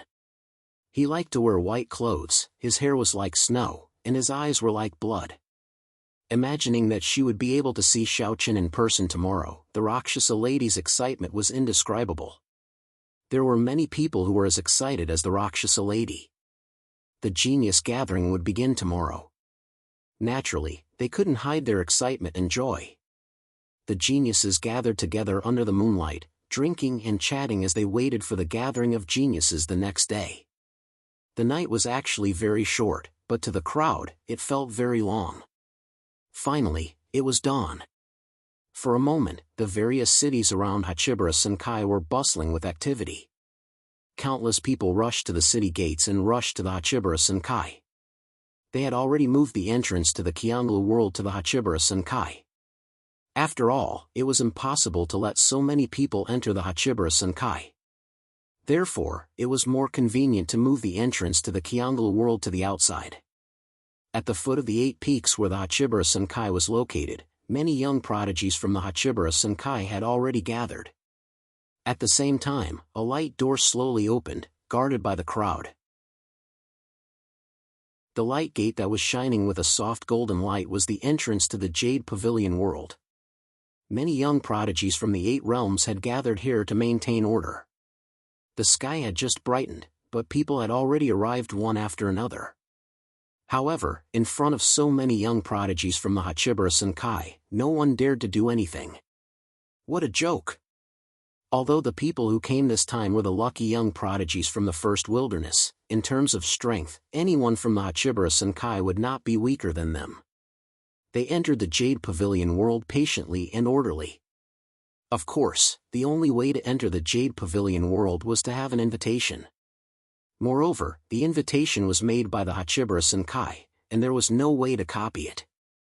Almost 1 million people had gathered here, but there were less than 10,000 people who had an invitation.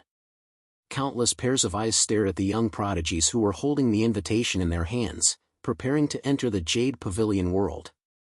Their eyes were shining with greed. Unfortunately, no one dared to snatch the invitation. After all, this was the foot of the mountain of the Hachibara Senkai. If anyone dared to make a move here, no matter how many lives they had, they would not be able to survive. Since they could not snatch the invitation, some people with extraordinary statuses who were not qualified to receive the invitation could only buy it at a high price. Anyway, the Hachibara Senkai did not recognize people who received the invitation. As long as they had the invitation, they could participate in this prodigy gathering. Many people had gathered in front of the young prodigies who had received the invitation. There were even many experts of the older generation who could not help but bid for the invitation in their hands. "Brother, I am the young master of the Qian family from the immortal world. Can you transfer this invitation to me? I will not let you suffer a loss." A fat, luxuriously dressed young master stopped a young man who was holding an invitation and was about to enter the Jade Pavilion world and said with a smile.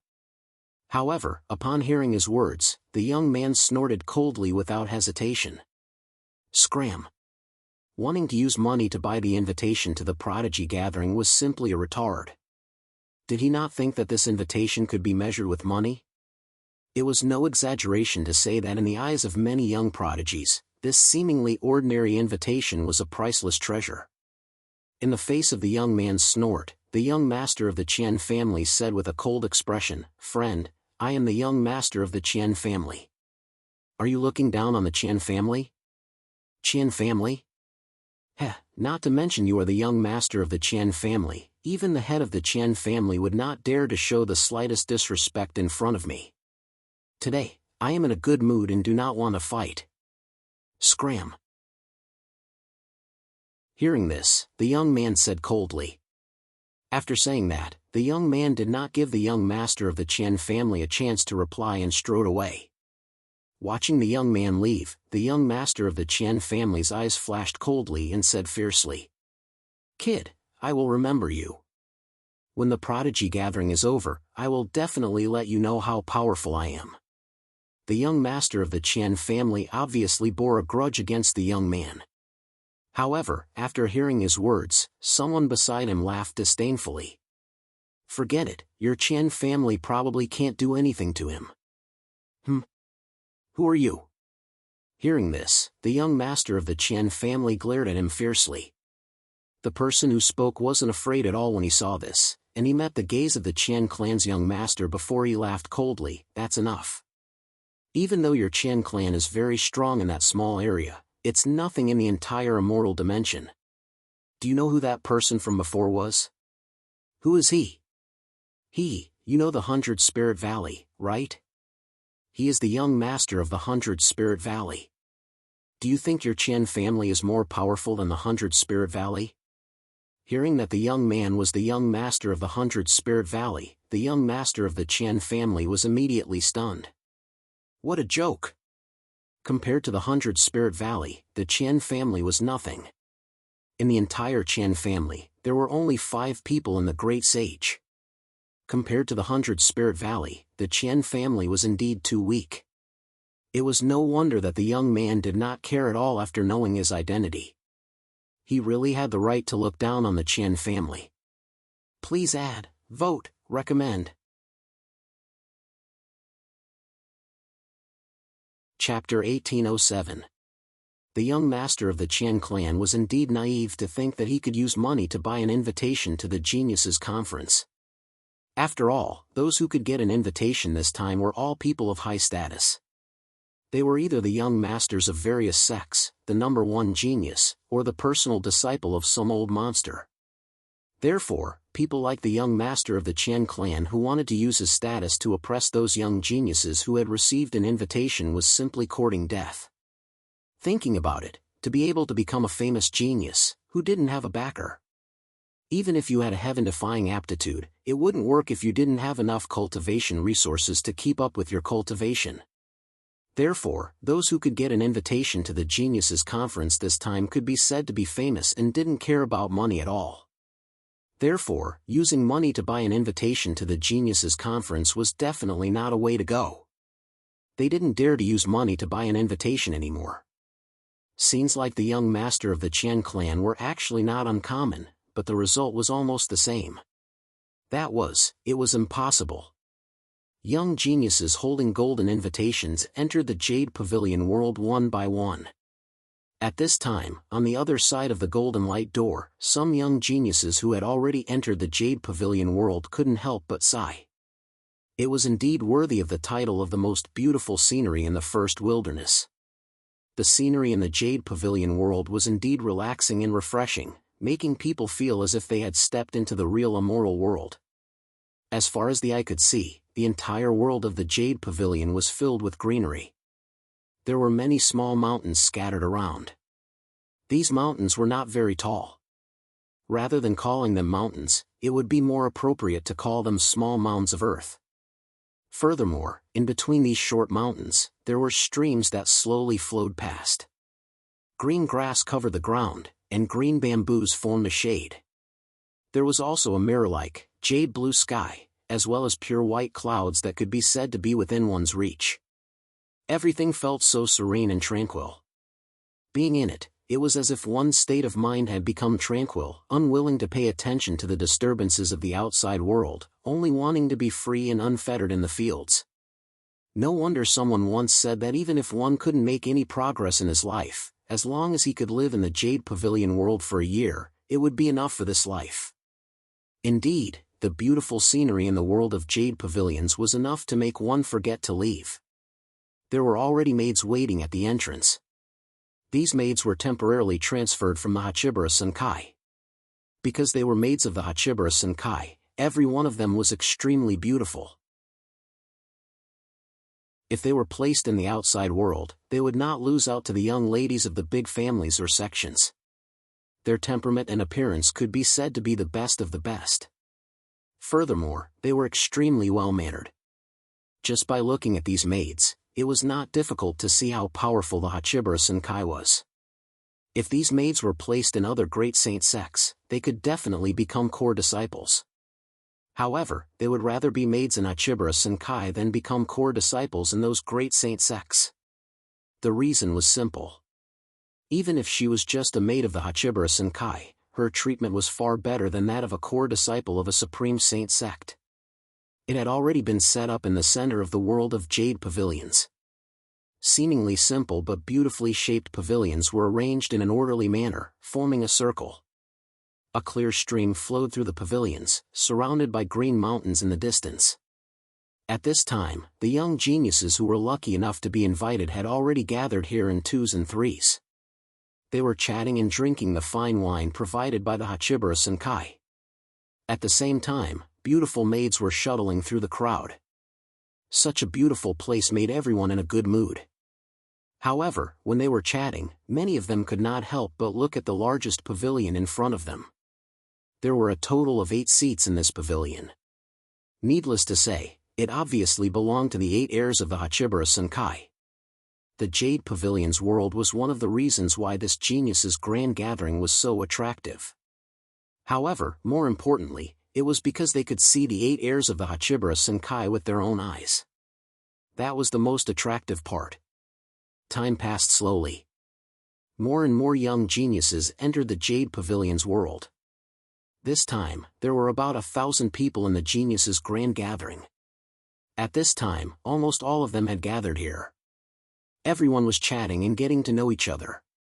Those who were once familiar with each other gathered together. Those who had only heard of their names but never seen them, or did not know them, also had a bridge of communication in such an environment. Soon, they became familiar with each other. There was fine wine and delicious food in front of them. There were also beautiful maids in charge of serving them. Moreover, everyone present was a genius. As geniuses, they naturally had a lot to talk about. It could be said that all the famous young geniuses in the first wilderness had gathered here. It was indeed the first time such a gathering had been held. Everyone was in high spirits. However, while they were chatting, suddenly, a domineering and gentle aura that made people in awe slowly appeared. Feeling the appearance of these 8 auras, everyone's eyes unconsciously looked at the pavilion in front of them. They saw that on the 8 empty seats, figures slowly appeared out of thin air. The first to appear were naturally the organizers of this gathering, Guan Hong, Fu Rui, and Quan Fong. When the 3 of them appeared, many geniuses present couldn't help but become excited. Many people whispered among themselves. In the midst of everyone's discussion, Qiu Ru, Lu Xiao, Yi Xiao, Mu Fan, and the others appeared one after another. Out of the 8 heirs, 7 had already appeared. Only Xiaochen hadn't appeared yet. At the same time, the young geniuses from the 7-realm continent, such as Lady Shura, were all eagerly looking at the only empty seat. Seeing that Xiaochen hadn't appeared yet, a young man beside Lady Shura asked curiously, "Lady Shura, have you seen Lord Xiaochen, the heir of the 7th realm?" Hearing this, Lady Shura shook her head. "No, I haven't. Last time, when Lord Xiaochen went to the 7-realm continent, I happened to be outside, so I didn't have the chance to see him." Among the 8 heirs, Xiaochen could be said to be the most junior, but also the most mysterious one. As soon as he finished speaking, Lady Shura's expression changed abruptly. She stared at the last person to appear in the pavilion. He was wearing a white robe, with snow-white hair and a pair of blood-red eyes. Needless to say, this person was Xiaochen, who had arrived late. Please add, vote, recommend. Chapter 1808. Xiaochen was the last to arrive. However, the moment they saw Xiaochen, the geniuses from the 7-realm continent like Lady Shura were all stunned. Their clans and families were affiliated to the 7th realm. Therefore, compared to the other heirs, they naturally valued Xiaochen more. In addition, Xiaochen had just joined the Hachibara Senkai. Everyone wanted to know what kind of person Xiaochen, the new heir, was. Xiaochen's expression was calm. Faced with everyone's gazes, Xiaochen's expression did not change at all. To be honest, Xiaochen was already used to such gazes. His handsome face, coupled with his snow-white hair and blood-red eyes, gave off a demonic vibe, just as the rumors said. So, he's Xiaochen, the heir of the 7th realm. Lady Shura exclaimed as she stared at Xiaochen with a look of amazement. Just as Xiaochen appeared and the 8 heirs of Kunlun gathered together, Mu Fan, who had arrived first, suddenly snorted coldly. "Humph, how arrogant of you to make everyone wait for you." Mu Fan's words were naturally directed at Xiaochen. Hearing this, Xiaochen glanced at him indifferently, then sat down and said flatly, "If you don't want to, then scram.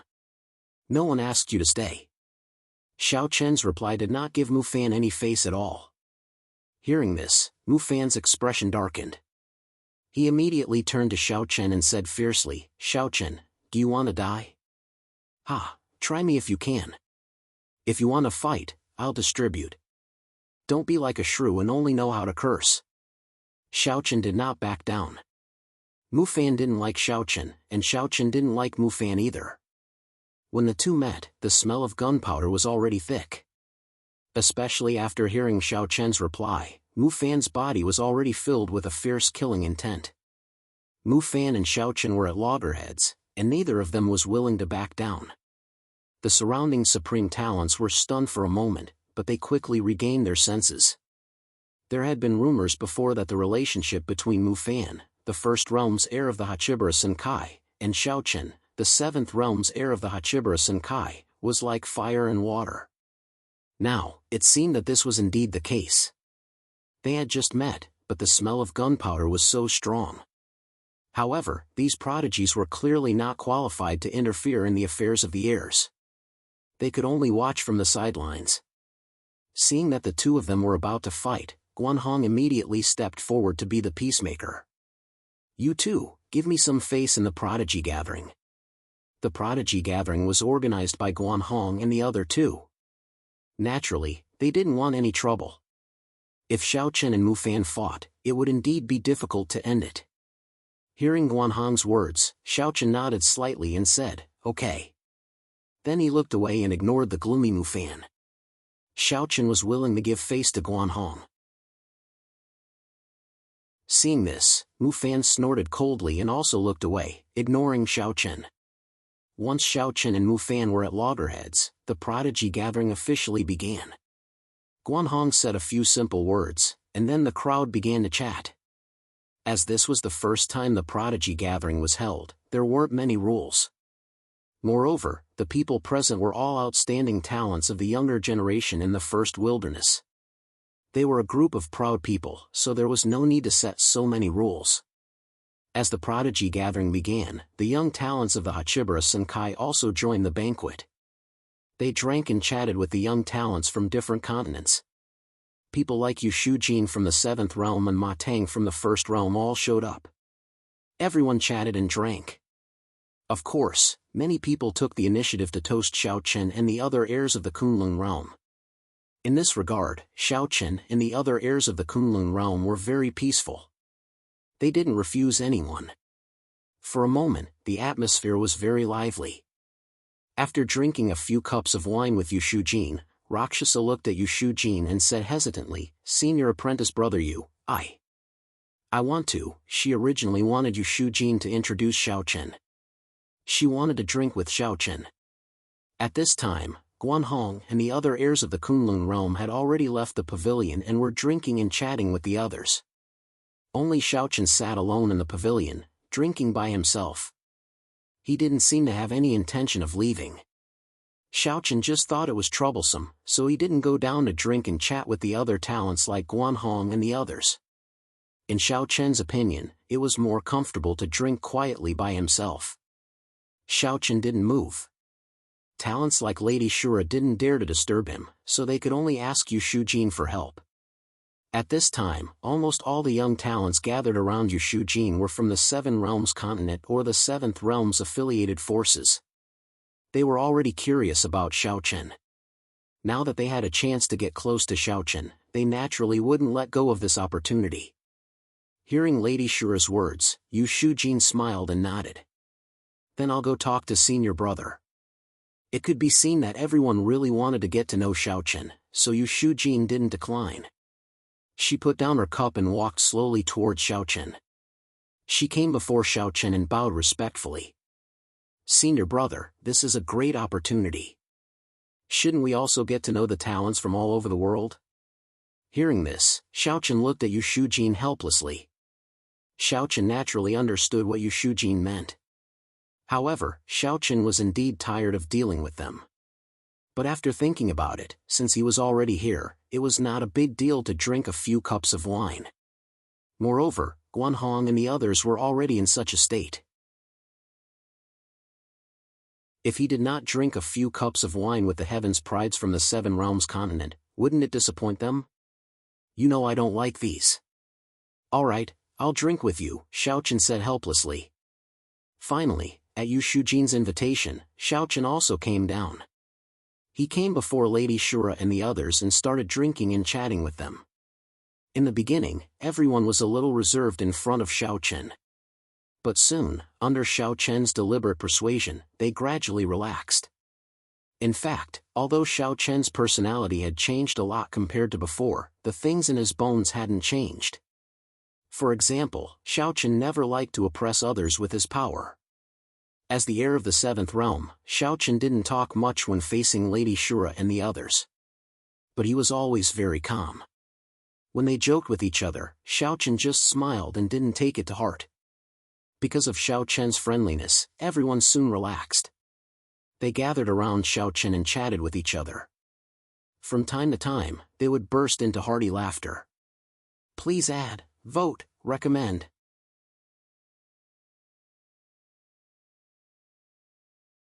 Chapter 1809. It was their first time being so close to Xiaochen. The feeling that Xiaochen gave them was completely different from what they'd imagined. He didn't have the arrogance of an heir at all. Other than being a little cold, he was very easygoing. He didn't feel superior at all when he chatted with the others. Xiaochen was chatting happily with the others. Looking at Xiaochen, who was so close to her, the usually energetic Luoshan seemed a little shy. With Luoshan's talent and strength, there was no man in the Seven Realms continent that could catch her eyes. However, when facing Xiaochen, it was the first time that Luoshan felt the yearning of a young girl. They were about the same age, but Xiaochen was already the heir of the seventh realm. His handsome face, demonic temperament, and extraordinary style of conversation attracted Luoshan. Luoshan suddenly became gentle. She became gentle all of a sudden. In front of Xiaochen, Lady Shura restrained her fiery temper and became as gentle as a lady from a respectable family. However, Xiaochen didn't notice Luoshan's change. Or rather, Xiaochen didn't pay much attention to Luoshan at all. Luoshan was pretty and could be considered a beauty. Unfortunately, beauty wasn't very attractive to Xiaochen. After all the women around Xiaochen were outstanding beauties. Luoshan was still a little inferior to the women around Xiaochen. He didn't notice that Luoshan was looking at him lovingly. On the other side, Mufan was also surrounded by a group of young geniuses. Although he was chatting with the others, Mufan's eyes kept glancing at Xiaochen from time to time. Every time he saw Xiaochen, extreme coldness would flash through his eyes. The people around Mufan were all geniuses from the First Realm's subsidiary forces. They all followed Mufan's lead. They could also see Mufan's coldness towards Xiaochen. However, this was a feud between the two heirs of Kunlun's field. Everyone was smart enough not to interrupt. What a joke! Although they followed Mufan's lead, if they were to offend Xiaochen for Mufan, that would simply be seeking their own deaths. When that time came, they would probably become cannon fodder. Therefore, since Mufan did not have any orders, the crowd naturally could not interfere in the dispute between the two heirs. To be honest, with their status and strength, they were not qualified to participate in a dispute of Xiaochen's level. Everyone looked down and kept their mouths shut. Mufan didn't care about this. In Mufan's opinion, he didn't need their help, and they wouldn't be of much help anyway. Unlike Xiaochen's calmness, Mufan gave people a feeling of coldness that came from his bones. Therefore, when they stood with Mufan, the surrounding people felt a little nervous. However, they had no choice. As the young masters of the subsidiary forces of the First Realm, they naturally couldn't abandon Mufan and get close to the other heirs of Kunlun's field. Because of this, wouldn't it anger Mufan? The gains wouldn't make up for the losses. Xiaochen looked at Xiaochen coldly from time to time. However, Xiaochen had no intention of paying attention to this at all. In order to give Guanhong face, Xiaochen didn't want to fight with Mufan today. Therefore, out of sight, out of mind. Just as everyone was chatting and drinking, Guanhong quickly stood up and said, "Everyone, the purpose of this Heaven's Pride gathering is to allow us, the younger generation, to gather together and discuss cultivation. Now that we have good wine and are gathered together, how can we not compare notes?" Guanhong suggested that they use martial arts to liven things up. Naturally, many of the geniuses present didn't object to this. After all, it was normal for them to learn from each other at a banquet. Immediately, many people opened their mouths to agree. Seeing the enthusiasm of the crowd, Guanhong, Fu Rui, and Quan Fong smiled faintly. Obviously, they were very satisfied with the atmosphere. No one objected. Then, Fu Rui added, since it's a martial arts competition, how can there be no rewards? This time, we have prepared some small things. During the competition, the winner will be rewarded. As they spoke, Quan Fong, Fu Rui, and Guanhong took out many treasures from their storage rings. These treasures were prepared to be used as rewards for the young geniuses present. The three of them really were extremely generous. Even the weakest pills were at the saint tier. There were even quite a few immoral tier pills. Next were talismans and various heavenly resources, all of which were extremely valuable. In the end, the three of them even took out 5 supreme quality saint tier saint artifacts, which were all extraordinarily valuable. Such a generous reward naturally made the hearts of many young geniuses burn with excitement. No one had expected to receive such a generous reward just by exchanging pointers. However, this was just the beginning. Just as Guanhong and the other two took out their prepared rewards, Yi Xiao laughed loudly. "Ha, since that's the case, how can I not do anything?" Yi Xiao loved to show off. How could he miss out on such an occasion? As he spoke, Yi Xiao also took out many treasures from his storage ring. Of course, compared to Guanhong and the other two, Yi Xiao took out fewer treasures. However, this was normal. After all, this geniuses gathering was organized by Guanhong and the other two. It was normal for the three of them to take the bigger share. Yi Xiao took out some treasures. Then, Qiu Ru, Mu Fan, Lu Xiao, and even Xiaochen were no exception. The 8 heirs of Kunlun took out some treasures as rewards for this geniuses gathering. These rewards weren't for the geniuses present to fight to the death. To put it bluntly, they were just some prizes. However, the prizes were indeed too generous. Such rewards were almost comparable to the treasures of some Supreme Saint sections. Faced with so many treasures, everyone present was burning with passion. Many of the treasures were precious treasures that couldn't be bought with money. Usually, they couldn't even buy them with money. With so many treasures casually piled up in front of everyone, the atmosphere became even more intense. At the same time, everyone was rubbing their hands together, ready to perform well. If they won, not only would they receive generous rewards, but they would also be noticed by the heirs of Kunlun. If they were chosen by one of the Kunlun's heirs, they would have a meteoric rise. Begging for collection, begging for monthly votes, begging for recommendations.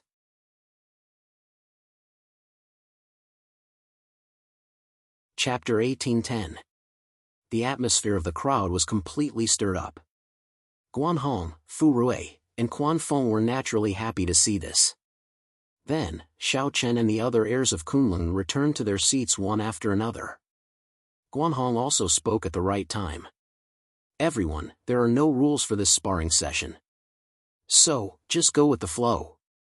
Don't kill anyone." This was not a challenge tournament, and there was no need to determine who was better. It was nothing more than a gathering of people in a friendly sparring session. Hence, Guanhong's meaning was very clear. He did not overdo it. Hearing Guanhong's words, all the geniuses present agreed in unison. The purpose of the geniuses gathering was to let everyone gather together and get to know each other. There was no need to make things so tense. As soon as Guanhong finished speaking, a few people stepped forward and began to spar. In order to allow everyone to fight freely without harming the flowers and plants in the Jade Pavilion world, Guanhong and the other two were prepared. A formation shot up into the sky from the center of the Jade Pavilion world.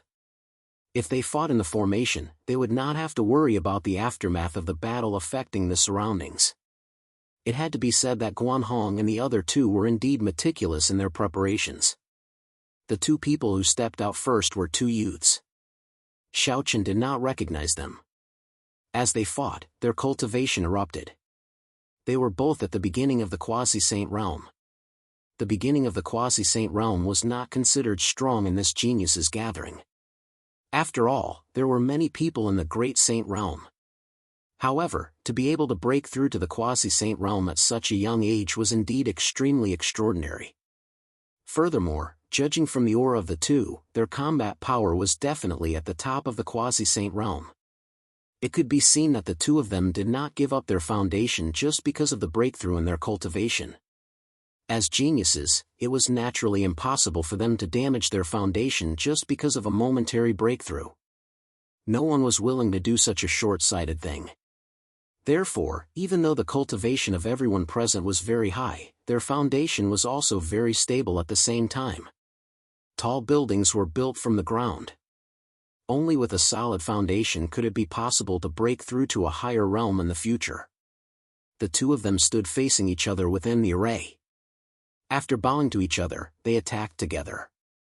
To be honest, Xiaochen wasn't interested in a battle of this level as he watched the two people fighting fiercely in the array formation.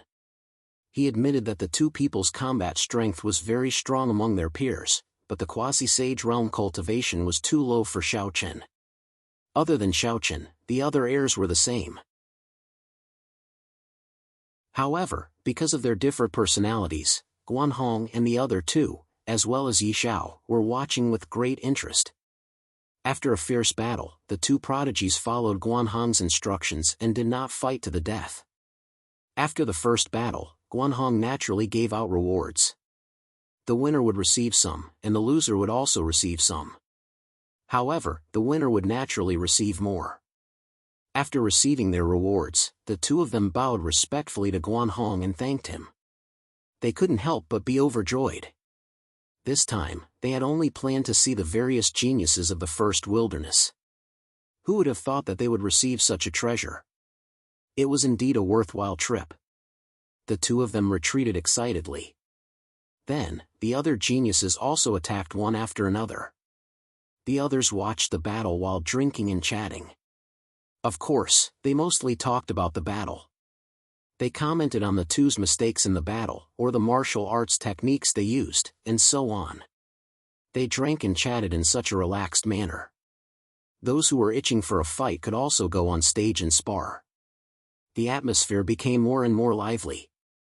After more than 10 battles, a genius from the Immortal Realm continent went on stage. This person was called Guanxiu. He was extremely famous in the Immortal Realm continent. As the young master of Heaven Demon Mountain, Guanxiu was very close to the people of the First Realm. After all, Heaven Demon Mountain was a subsidiary power of the First Realm. As soon as Guanxiu made his appearance, the surrounding skyprides revealed a look of anticipation. After all, Guanxiu was very famous. Everyone wanted to see how strong Guanxiu had become after so many years. Guanxiu didn't wait for anyone to take the initiative to go on stage. Instead, he looked directly at the Seven Realms continent's people and sneered. I heard that the Seven Realms continent is the weakest continent in the first wilderness. I don't know if it's true. Today, Guanxiu is willing to exchange pointers with the Seven Realms continent's geniuses. I don't know if this is true. Today, Guanxiu is willing to exchange pointers with the Seven Realms continent's geniuses. Who dares to come on stage and fight? Guanxiu's words were filled with a strong smell of gunpowder. Undoubtedly, he was mocking the entire Seven Realms continent. Hearing this, the Seven Realms continent's geniuses looked gloomy and immediately shouted. Boasting shamelessly. Since that's the case, let me experience Brother Guan's strength. Guanxiu ridiculed. Xiaochen, who was sitting on the main seat, had a faint cold light in his eyes. He glanced at Mufan. At the same time, Mufan also sneered at Xiaochen. Seeing Mufan's expression, Xiaochen already had a plan in his heart. Needless to say, this matter must have something to do with Mufan. Guanxiu was really a ghost that wouldn't go away. Guanxiu always wanted to make things difficult for Xiaochen. Xiaochen was sure that Guanxiu had received Mufan's order to deliberately target the Seven Realms continent. This was because the Seven Realms continent was a subsidiary of the Seventh Realm. Many heavens prides in the Seven Realms continent followed Xiaochen's lead.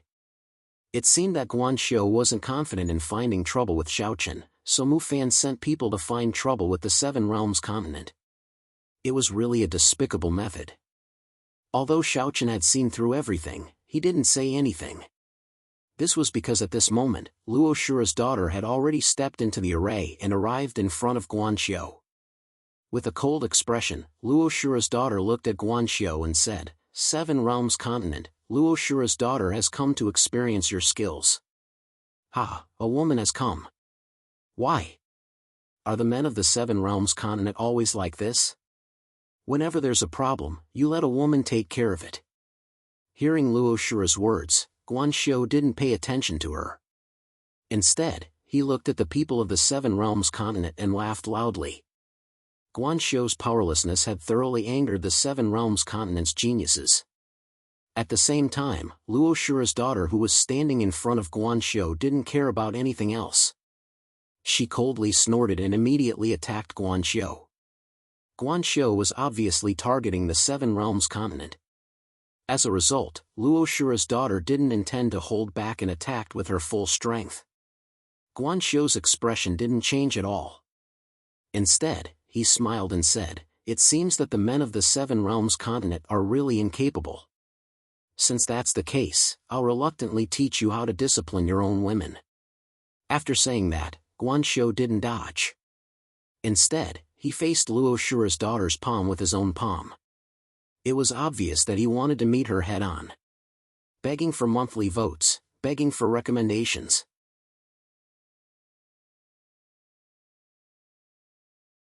Chapter 1811. Guan Xiu's words were full of sarcasm. Hearing this, the Seven Realms continent's prodigies were already burning with anger. Seeing that Guan Xiu didn't evade, Luo Shan's eyes flashed coldly and increased her strength. Facing Guan Xiu's humiliation, Luo Shan had long forgotten about the principle of stopping when it's appropriate. At this time, she didn't hold back at all. But, wasn't Guan Xiu the same? The two's palms collided fiercely. In the end, Luo Shan was sent flying more than 10 meters away by Guan Xiu's palm. On the other hand, Guan Xiu stood motionless in the same place. There was a gap in their cultivation.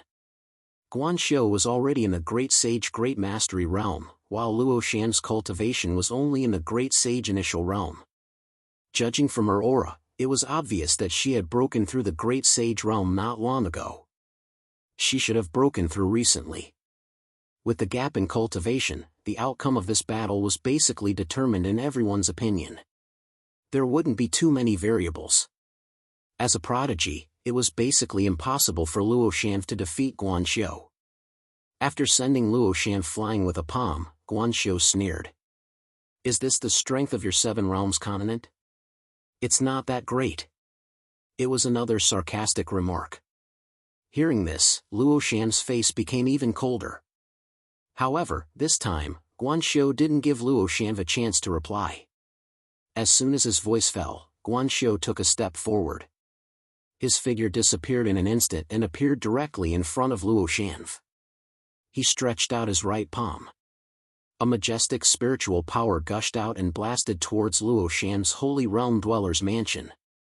Luo Shan couldn't keep up with Guan Xiu's movements at all. Although Luo Shan had reacted immediately by covering her abdomen with both hands, she was still sent flying by Guan Xiu's palm in the end. Sua Xiu did not suffer any serious injuries. However, Guan Xiu did not spare Luo Shan. He did not give Luo Shan any time to catch her breath. Once again, the two of them engaged in a fierce battle. Inside the formation, Guan Xiu and Luo Shan were locked in a fierce battle. However, anyone could tell that Guan Xiu had the absolute advantage from the beginning to the end. Luo Shan, on the other hand, could only barely hold on in Guan Xiu's hands. She didn't even have the strength to fight back. The difference between their cultivation bases, and it was only a difference of 2 small realms, was fully displayed in the battle. Guan Xiu was completely dominating Lady Shura. Up until now, the outcome of the battle between the two was clear at a glance. According to what Guan Hong said, it was about time to stop. Because it was not a life-and-death battle, it was just a casual exchange of pointers. At this point, it was about time. However, Guanxiu did not seem to have any intention of stopping. Wave after wave of attacks, he suppressed Lady Shura to the point that she could not do anything. At this time, even if Lady Shura wanted to retreat, it was impossible because Guanxiu did not give her a chance to do so. Guan Hong, Fu Rui, and Quan Fong, who were sitting on the main seats, frowned as they watched the two people fighting fiercely. Or rather, Guanxiu, who was fighting ferociously. As the organizer of this genius gathering, Guan Hong had already made it clear that the exchange of pointers should not go too far. They must not harm each other's lives. Since they had already made this clear, Guanxiu's actions at this time clearly showed that he did not take Guan Hong's words to heart. This made Guan Hong and the other two feel a little angry. As the heir of Hachibara Senkai, Guanxiu actually ignored Guan Hong's words. This attitude was indeed somewhat disrespectful. However, the three of them did not kill him. Since Xiaochen could see that Guanxiu was under Mu Fan's orders, Guan Hong and the other two could naturally see that too. Moreover, this was indeed Mu Fan's character. Mu Fan could use any despicable means. Mu Fan's purpose of making Guanxiu do this was naturally to disgust Xiaochen. There was no other reason. Guan Hong and the other two were unhappy with Guanxiu and Mu Fan. They felt that Mu Fan was not giving them any face.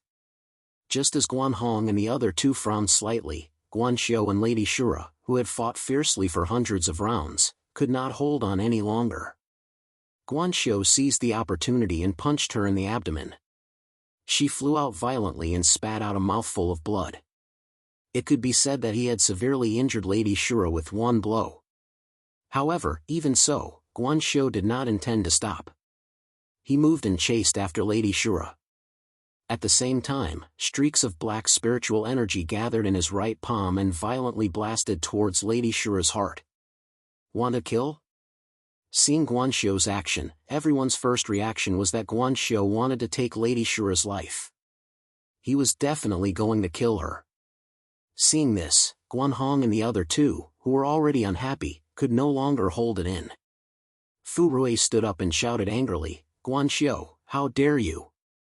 If Guanxiu killed someone in the Genius Tournament, Guan Hong and the other two would lose face. Therefore, the three of them could not just watch Guanxiu succeed. However, just as the three of them were about to stop him, Xiaochen made a move first. Xiaochen did not do anything, but when Guanxiu's palm was about to strike, Xiaochen appeared beside Lady Shura. He held Lady Shura's waist with one hand and waved his other hand gently, immediately shattering Guanxiu's palm print. In the face of Guanxiu's killing move, Xiaochen broke it effortlessly. After breaking Guanxiu's attack, Xiaochen glanced at Guanxiu indifferently. Facing Xiaochen, Guanxiu's eyes immediately revealed a hint of fear. However, before Guanxiu could react, Xiaochen had already pointed his finger. A blood-red sword light flashed and went straight for Guanxiu's forehead. The blood-red sword light was extremely fast. Before anyone could react, it had already pierced through Guanxiu's heart. Then, Guanxiu looked at Xiaochen in disbelief. His lips moved a few times as if he wanted to say something, but in the end, he did not say a word. His entire body fell to the ground with a loud bang, dead. From the moment Xiaochen made his move to killing Guanxiu, it took no more than 5 breaths of time. It could be said that everything happened in the blink of an eye. However, when the crowd saw Guanxiu's body fall to the ground with a loud bang, they were all shocked. Murder. Xiaochen had actually killed someone in the Genius Tournament. Without any hesitation, Guanxiu, who had been planning to kill Lady Shura a second ago, was killed by Xiaochen in the next second without any resistance. Countless eyes stared at Xiaochen in shock. The crowd could not calm down for a long time. A young genius had been killed by Xiaochen so easily. Was this the power of an heir of Kunlun's field? The crowd thought in shock.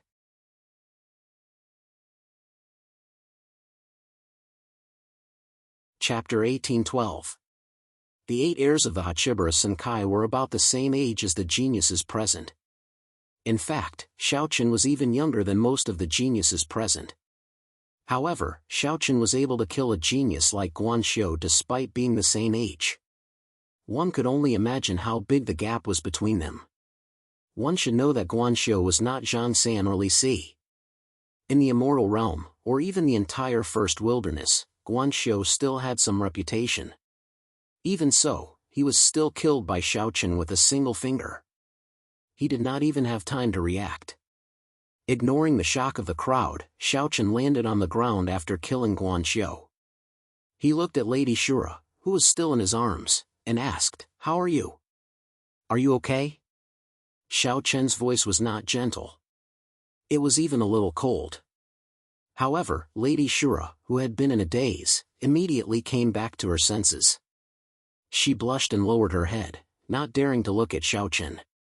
She replied softly, I'm fine." Lady Shura did not know why, but she felt as if she had been electrocuted when she was so close to Xiaochen.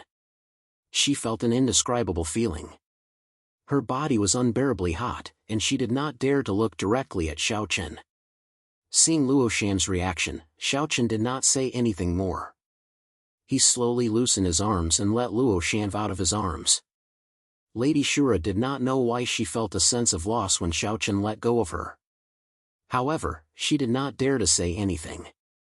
After all, with her and Xiaochen's status, Lady Shura did not dare to ask Xiaochen to do anything. In addition, she was a girl. Lady Shura stood quietly beside Xiaochen. She did not say anything, nor did she leave. However, he was not in the mood to care about Lady Shura. At this moment, Mu Fan stood up from the main seat and shouted coldly, "Xiaochen, this is the Tianjiao gathering. What do you mean by killing people in public?" After Xiaochen had killed Guanxiu, Mu Fan had immediately attacked. He did not care about Guanxiu's life at all. What Mu Fan wanted most was to deal with Xiaochen. Hence, the moment he opened his mouth, Mu Fan wanted to push Xiaochen to the opposite side of the heirs of Kunlun. He wanted everyone to think that Xiaochen was not giving Guanhong and the others any face and was deliberately disrupting the genius gathering. Mu Fan was indeed a despicable person. Such a person was indeed hard to deal with. At the very least, Mu Fan wasn't like those noblemen who thought of themselves as noble and virtuous. They liked to talk about how righteous and honorable they were. Mu Fan was someone who would use any means to achieve his goals. Furthermore, he didn't care about his own status or how these things would affect his image. As long as he could achieve his goals, that was enough. Therefore, one had to be careful when dealing with Mu Fan. He was like a venomous snake, and there was no telling when he would bite you. Of course, the best way to deal with such a sinister person, who was like a poisonous snake, was to kill him with a single blow. Unfortunately, it was not that Xiaochen did not want to, but that there was no other way. Not to mention whether Xiaochen had the ability to kill Mu Fan. Even if Xiaochen had the ability to do so, the Realm Lords would not watch Xiaochen kill Mu Fan. Hence, in order to get rid of this danger, they had to wait for the right opportunity. Since he could not kill Mu Fan for now, Xiaochen was too lazy to play these little tricks with him. He also did not have the slightest intention of explaining. Looking at Mu Fan, Xiaochen only said one sentence. "If you're not convinced, then come up and fight with me. If you don't dare, then shut up and scram." When Xiaochen said this, Mu Fan's face instantly darkened. In front of so many people, Xiaochen did not give him any face at all. His eyes were overflowing with killing intent. Mu Fan was prepared to fight with Xiaochen. However, before Mu Fan could make a move, Guanhong, Fu Rui, and Quan Feng stood up and stopped Mu Fan as they tried to dissuade him. "Brother Mu Fan, Brother Xiaochen, today is the Heavenly Talents Grand Gathering. If there's anything, we can talk about it another day. As for Guanxiu, men, come and carry his corpse away. We'll talk about it after the Heavenly Talents Grand Gathering ends," Guanhong said. Very quickly, two Hachibara Senkai's elites carried Guanxiu's corpse away. It was naturally difficult for Mu Fan and Xiaochen to make a move against Guanhong, Quan Feng, and Quan Feng. Xiaochen did not intend to force his way through. After all, he could not kill Mu Fan. Whether he fought or not did not affect Xiaochen too much. Xiaochen did not care and returned to his seat. However, Mu Fan was not as carefree as Xiaochen. His eyes were almost spitting fire as he glared at Xiaochen. In his heart, he could not wait to cut Xiaochen into pieces on the spot. No matter what, he was still the heir of the first realm. However, Xiaochen had actually told him to scram in front of everyone. This was simply too much. Mu Fan was originally a petty person who would seek revenge. The more he thought about it, the more difficult it was to calm the anger in his heart. Thus, Mu Fan secretly gave Ma Tang a look. As Mu Fan's loyal subordinate, Ma Tang naturally knew what Mu Fan meant. He immediately stood up, walked into the array, and bowed to everyone present. I'm Ma Tang, a genius from the first realm. Today, since all the geniuses from different realms have made their moves, as geniuses from the Hachibara Senkai, how can we fall behind? I wonder if any of you would like to fight with me? Ma Tang took the initiative to step forward. It seemed like he was simply trying to learn from each other. However, everyone present knew that things were far from that simple. As he spoke, Ma Tang's gaze was fixed on the geniuses from the Seven-Realm continent and the Seventh Realm. It was obvious that Ma Tang was doing this to vent Mu Fan's anger. With Ma Tang's strength, among all the geniuses from the Seven-Realm continent and the Seventh Realm, besides Xiaochen, only Yu Shujin could fight with him. Therefore, after Ma Tang's voice sounded, everyone's gaze involuntarily turned to Yu Shujin. Facing everyone's gazes, Yu Shujin helplessly smiled bitterly. She was about to step onto the stage when a somewhat hoarse voice sounded first. Since you're so smart, why don't I play with you? Along with the voice, a mysterious person covered in a black robe walked out from the crowd. Judging from the voice just now, this person seemed to be deliberately hiding his identity. His voice was so hoarse that it was impossible to tell if he was a man or a woman. At this moment, his entire body was shrouded in a large black robe, making it even harder for people to recognize his identity. The sudden appearance of this mysterious person immediately attracted everyone's attention. Ma Tang's face was ice cold as he stared at this person and slowly said word by word. My friend, there are some things that you should do within your capabilities. Forcefully standing out will not end well. The meaning of Ma Tang's words was obvious. Obviously, Ma Tang's target was Yu Shujin. However, upon hearing this, the mysterious person had no intention of backing down. He slowly walked up to Ma Tang and spoke in a hoarse voice. Why? Didn't you just say that you wanted to learn from each other? Do friends have to be picky when it comes to learning from each other? Or are you afraid to fight with me? Begging for your collection, begging for monthly votes, begging for recommendations.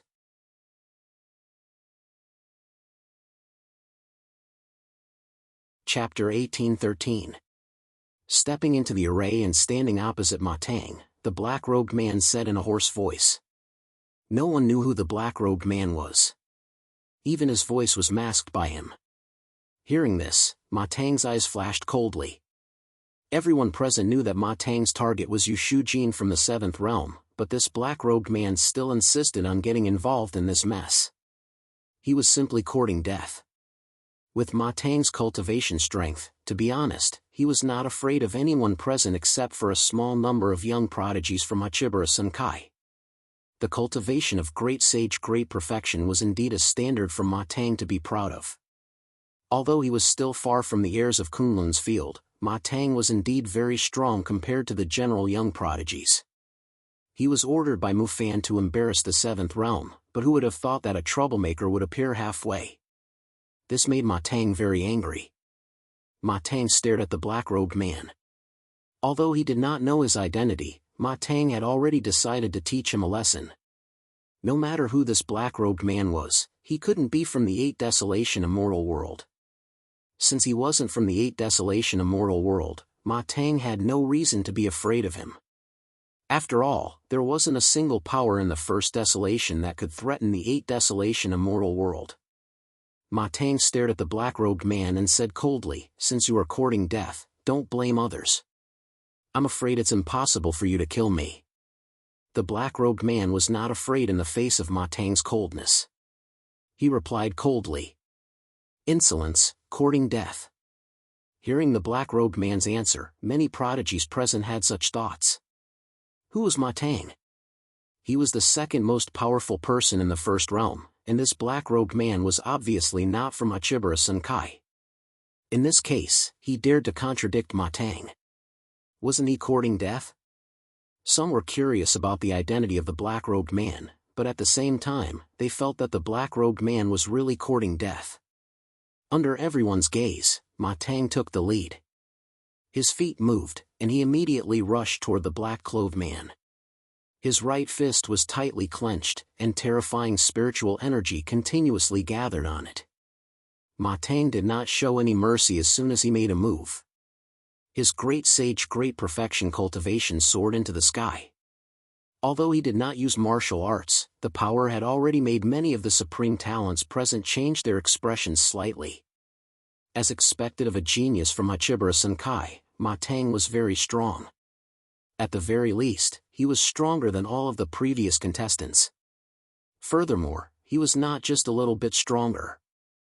As the number 2 figure of the first world, Ma Tang indeed had the strength to be proud of. He threw out a punch and a terrifying pressure instantly enveloped the mysterious black-robed man. His eyes were filled with killing intent as he shouted, "Die!" Ma Tang obviously attacked with the intention of killing this person. Looking at Ma Tang's punch, many of the supreme talents present thought that the black-robed man would not be able to withstand it. No one was optimistic about the black-robed man. It could not be helped. Ma Tang's strength was too strong. If the heirs of Kunlun did not make a move, Ma Tang was basically the strongest group of people present. Except for Hachibara Senkai supreme talents like Yu Shujin, who were at the same level as Ma Tang, others could not be Ma Tang's opponent at all.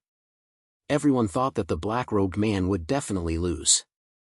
However, at this moment, in the face of Ma Tang's punch, the black-robed man did not intend to dodge at all. He just stood there, waiting for Ma Tang's punch to hit him. "Are you scared, silly?" Looking at the black-robed man's indifference, a supreme talent from the first realm laughed contemptuously. However, just as he finished speaking, a white and slender palm slowly extended from the loose black robe. Then, under everyone's gaze, the black-robed man easily caught Ma Tang's full-strength punch. With a boom, the fist and palm collided. What was shocking was that the black-robed man did not move at all in the head-on collision. On the other hand, Ma Tang's fist was firmly caught by him. A terrifying gust of wind was rampant in the formation. The loose black robe also swayed in the wind. He caught it? Seeing this scene, many people's faces were filled with shock. Anyone could see that Ma Tang had not held back at all in his previous punch. Although he did not use any martial arts techniques, its power was already extremely strong. However, even so, the black-robed man caught it easily in the end.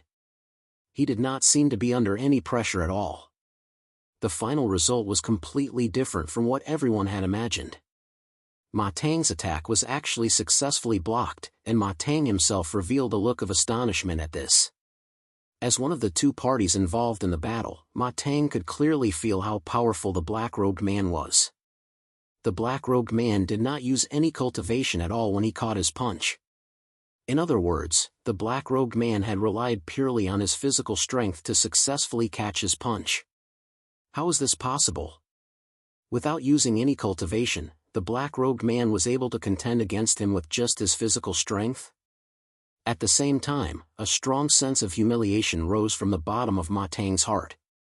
He was a supreme talent of the Hachibara Senkai, but at this moment, he was actually being humiliated by a nobody. The anger in his heart burned even more.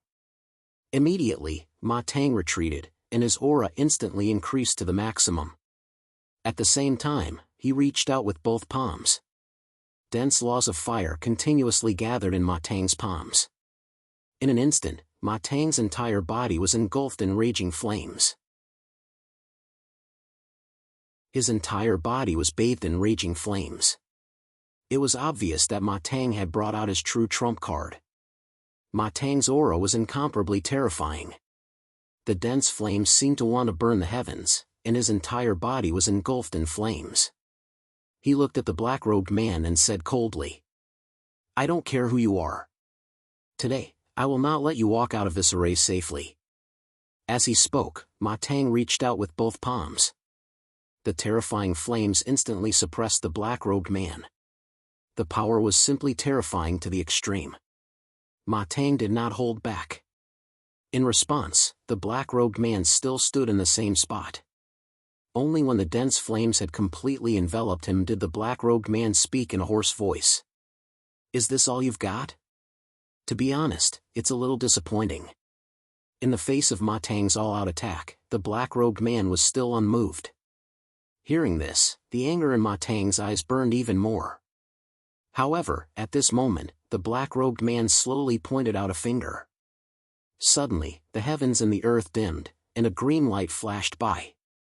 At the same time, following the black-robed man's first attack, Xiaochen, Mu Fan, Guanhong, and the rest of the heirs on the main seats frowned slightly, and a light flashed in their eyes. Begging for collection, begging for monthly votes, begging for recommendations.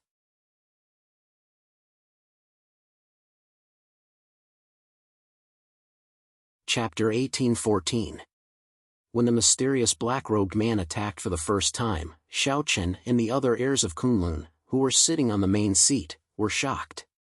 Quan Feng even said unconsciously, "Cultivation of the immoral realm." Previously, the black-robed man did not display his cultivation at all.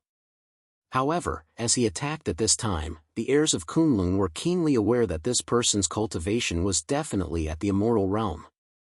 Moreover, he was not an ordinary immoral realm expert, but an immortal realm expert who had condensed the heavenly immoral mansion. It was completely unexpected.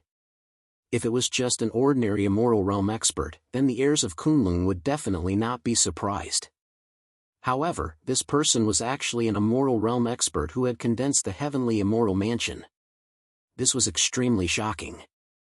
It should be known that there were very few people who could condense the heavenly immoral mansion, even in the Hachibara Senkai. Other than the sector lords, only the heirs of Kunlun were present. However, at this time, in front of everyone, a mysterious black-robed man of unknown identity was actually an immoral realm expert who had condensed the heavenly immoral mansion. Who would have thought of all this? In the face of this black-robed man who had the cultivation of the immoral realm, Ma Tang's outcome was naturally destined. Although he had the cultivation of the great sage great perfection, in front of an immoral realm expert, Ma Tang was still not enough.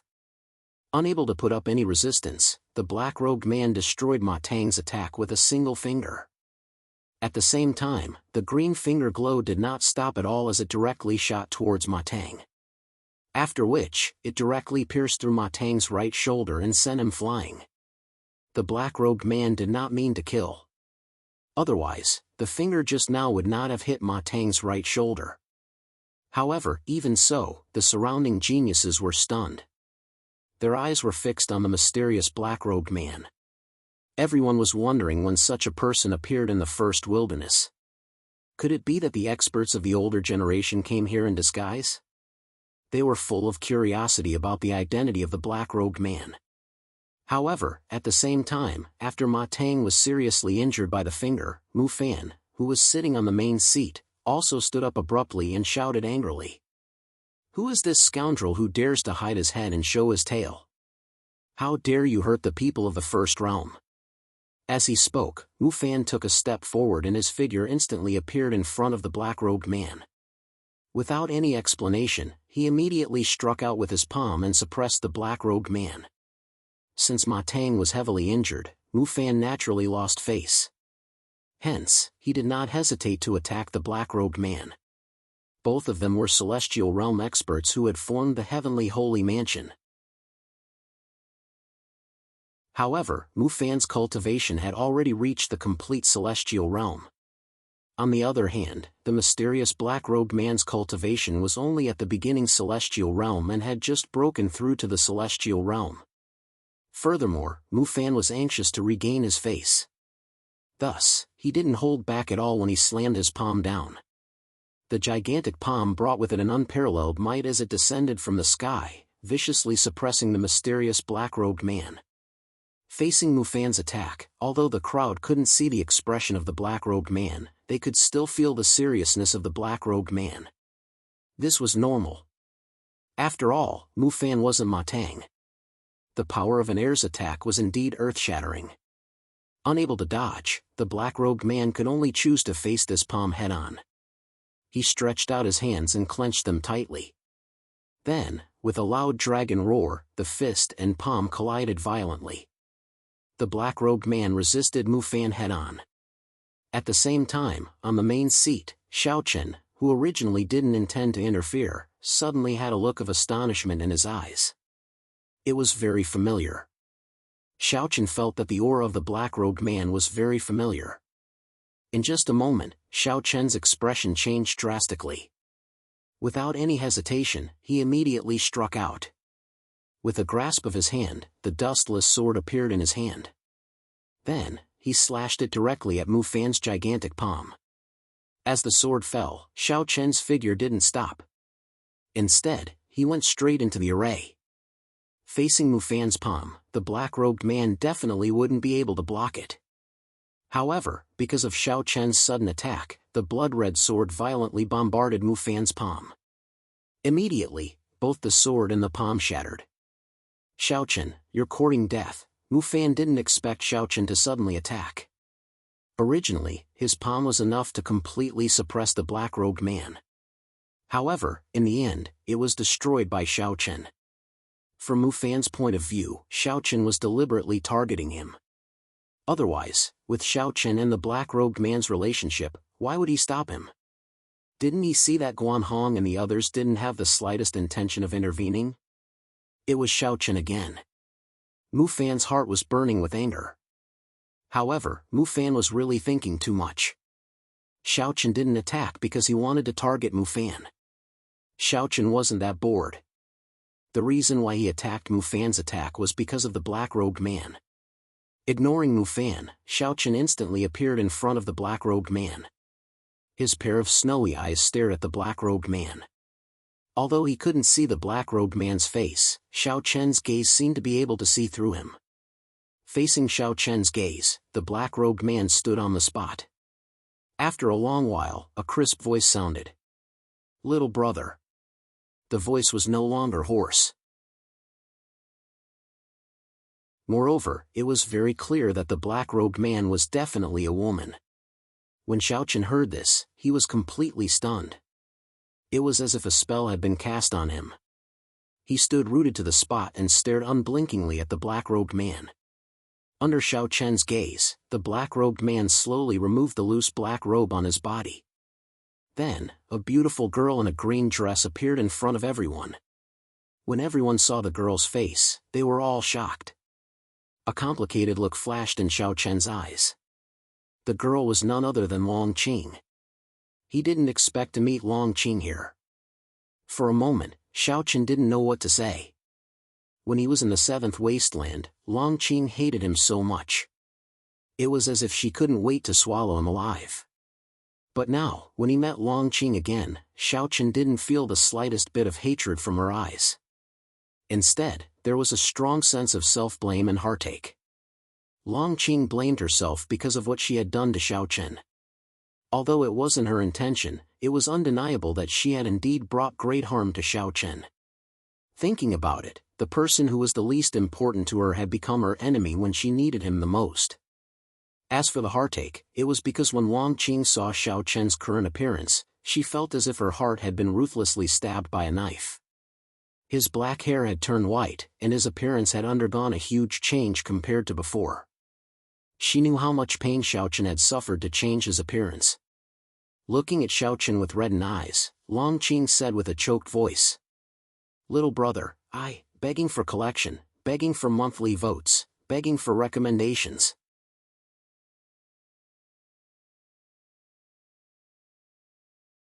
Chapter 1815. Looking at Xiaochen's current state, Long Qing only felt very uncomfortable in her heart. She had once wondered how Xiaochen had managed to survive all these years. His family had all been killed, and his closest brother and second sister hated Xiaochen to the core because of the will of the heavenly way in the seventh wilderness. His friends and relatives had all left Xiaochen, leaving him alone in this unfamiliar Hachibara Senkai. To be honest, Long Qing blamed herself. And it wasn't just Long Qing. After Xiao Chen made his move, another black-robed man strode out from the crowd and came in front of Xiao Chen. He took the initiative to take off his loose black robe. It was Xian Yuanling and Wang Qing had both appeared here. One could imagine how Xiao Chen felt. Moreover, at this time, there was no longer any hatred in their eyes. There was only deep self-blame and heartache. However, just as Long Qing was about to speak, Mu Fan interrupted her. "Xiao Chen, what do you mean?" Mu Fan naturally didn't know the relationship between Xiao Chen, Long Qing, and Xian Yuanling previously. When Xiao Chen suddenly made a move, Mu Fan, who was already full of anger, became even more furious. Therefore, at this time, Mu Fan didn't care about anything else and looked at Xiao Chen with a face full of anger. Hearing Mu Fan's angry shout, Xiao Chen turned around and looked at him. The originally complicated look in his eyes disappeared in an instant and was replaced with a cold look. Looking at Mu Fan, Xiao Chen said indifferently, "Whatever you think it means, it means." Xiao Chen was not in the mood to pay attention to Mu Fan. Hearing this, Mu Fan's eyes were even more furious. He almost couldn't resist the urge to fight with Xiao Chen. He glared angrily at Mu Fan. At the same time, Long Qing and Xian Yuanling came to Xiao Chen's side and looked at Mu Fan with hostility.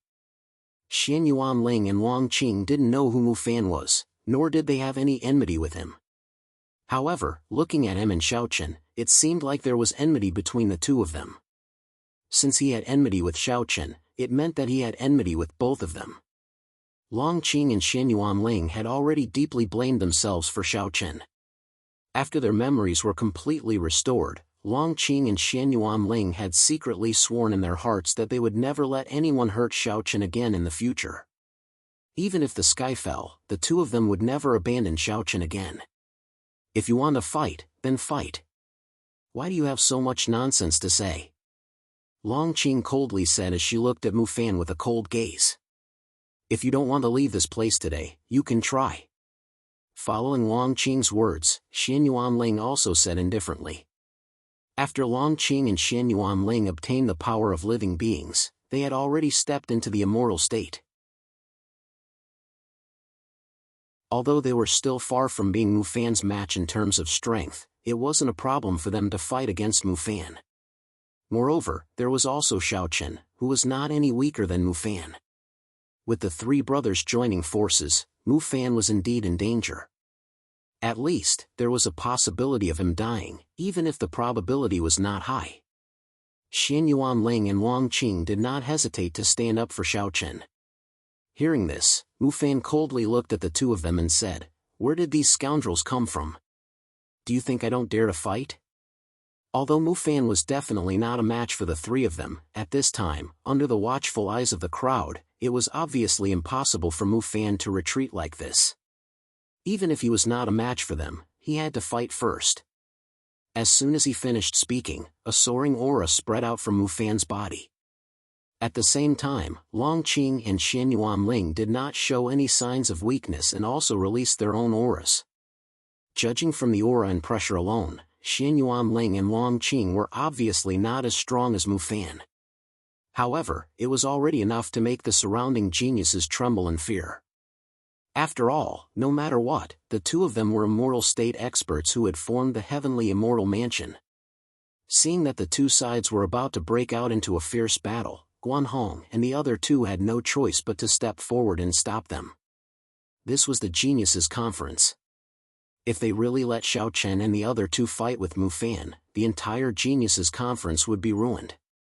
Although many of the geniuses present wanted to see the battle between the heirs of Kunlun's field with their own eyes, the conditions did not allow it. Guan Hong and the other two appeared at the same time and stood between Xiao Chen and Mu Fan. Looking at the two of them, Quan Feng helplessly smiled bitterly and said, "Brother Xiao Chen, Brother Mu Fan, we have entered the geniuses' conference. If there's anything, we can talk about it after today, okay?" Quan Feng said.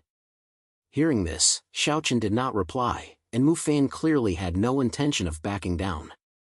The two of them refused to budge an inch. However, at this time, Yi Xiao slowly stood up from the main seat and looked at Xiao Chen. "Brother Xiao Chen, why don't the two of us join forces and directly kill Mu Fan right here?" Yi Xiao definitely did not have a good impression of Mu Fan. As soon as he said this, Mu Fan's eyes finally flashed with a hint of retreating. Facing Xiao Chen and his two brothers, Mu Fan might be able to escape unscathed. However, if Yi Xiao joined in, the situation would be completely different. Two heirs of Kunlun's field, in addition to Long Qing and Xian Yuanling.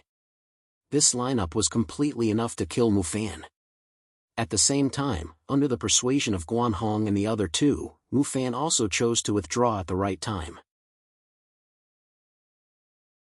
After all, the current situation was indeed very unfavorable for Mu Fan. Mu Fan finally chose to back down. He snorted coldly and returned to his seat. At the same time, Xiao Chen also turned his head to look at Long Qing and Xian Yuanling. He opened his mouth to say something. However, before Xiao Chen could speak, Xian Yuanling smiled and said, "Now is not the time to talk. Let's talk after the genius gathering ends." Now that the genius gathering was still ongoing and there were so many people watching, it was indeed not the time to talk. Hearing Xian Yuanling's words, Xiao Chen thought for a while and then nodded gently. Without saying anything in front of the crowd, Xian Yuanling and Long Qing retreated back into the crowd. Then, Xiao Chen also returned to his seat. After the incident just now, the genius gathering continued. Moreover, the emotions of the various geniuses did not weaken at all because of the incident just now. On the contrary, they became even more excited. This was especially the case when they were facing Long Qing and Xian Yuanling. Towards these two people, many of the Skype rides were curious. Just where in the world did these two people come from? Why were they so strong? How could they break through to the immortal state at such a young age?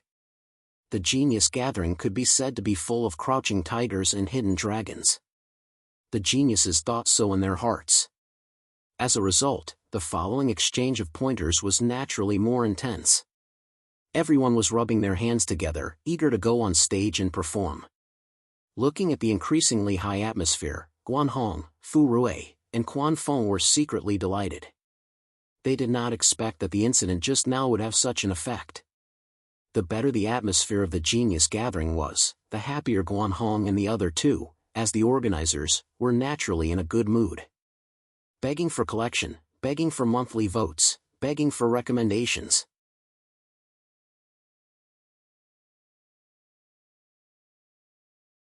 Chapter 1816.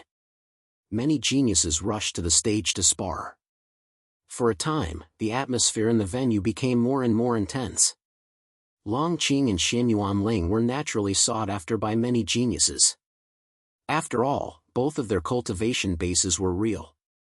They were of the same age, but Long Qing and Xian Yuanling were already experts of the immortal realm. Moreover, Long Qing had defeated Ma Tang, the heaven's pride of the first realm, in one strike. This naturally made many heaven's prides chase after him. Many people gathered around the two of them.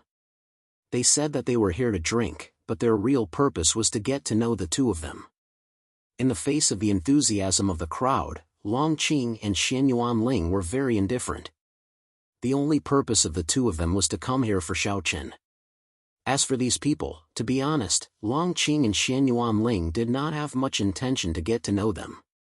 However, in the face of the enthusiasm of the crowd, Long Qing and Xian Yuanling had no choice but to drink a few glasses of wine, but that was it. Looking at Long Qing and Xian Yuanling, who were surrounded by the crowd, Xiao Chen's eyes flashed with a smile. Although he did not know why the two of them appeared here, Xiao Chen felt the changes in their eyes. Just like before, there was no trace of hatred. He did not know what happened between the two of them, but Xiao Chen did not care too much about it. To be honest, Xiao Chen had never hated Long Qing and Xian Yuanling in his heart. How should he put it? He could not hate them. After all, the two of them could be said to be one of the most important people in Xiao Chen's life. No matter why they hated him so much in the past, Xiao Chen had never hated them. Everything seemed to be in the past. As he had been thinking about Long Qing and Xian Yuanling, Xiao Chen did not pay too much attention to the matters of the geniuses' competition in the following time. Xiao Chen didn't pay any attention to the sparring between the geniuses.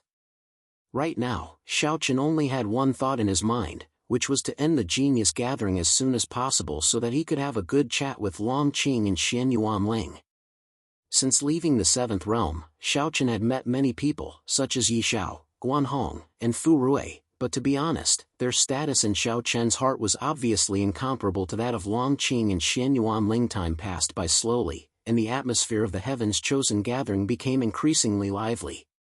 Towards the end of the gathering, many of the geniuses looked as if they had not had enough.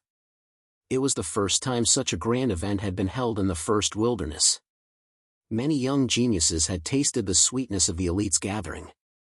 It was not because of anything else, but because everyone could gather together, drink, chat, and even spar. This was already sufficiently attractive. Usually, the geniuses wouldn't be able to gather together. After all, they were all from different parts of the world.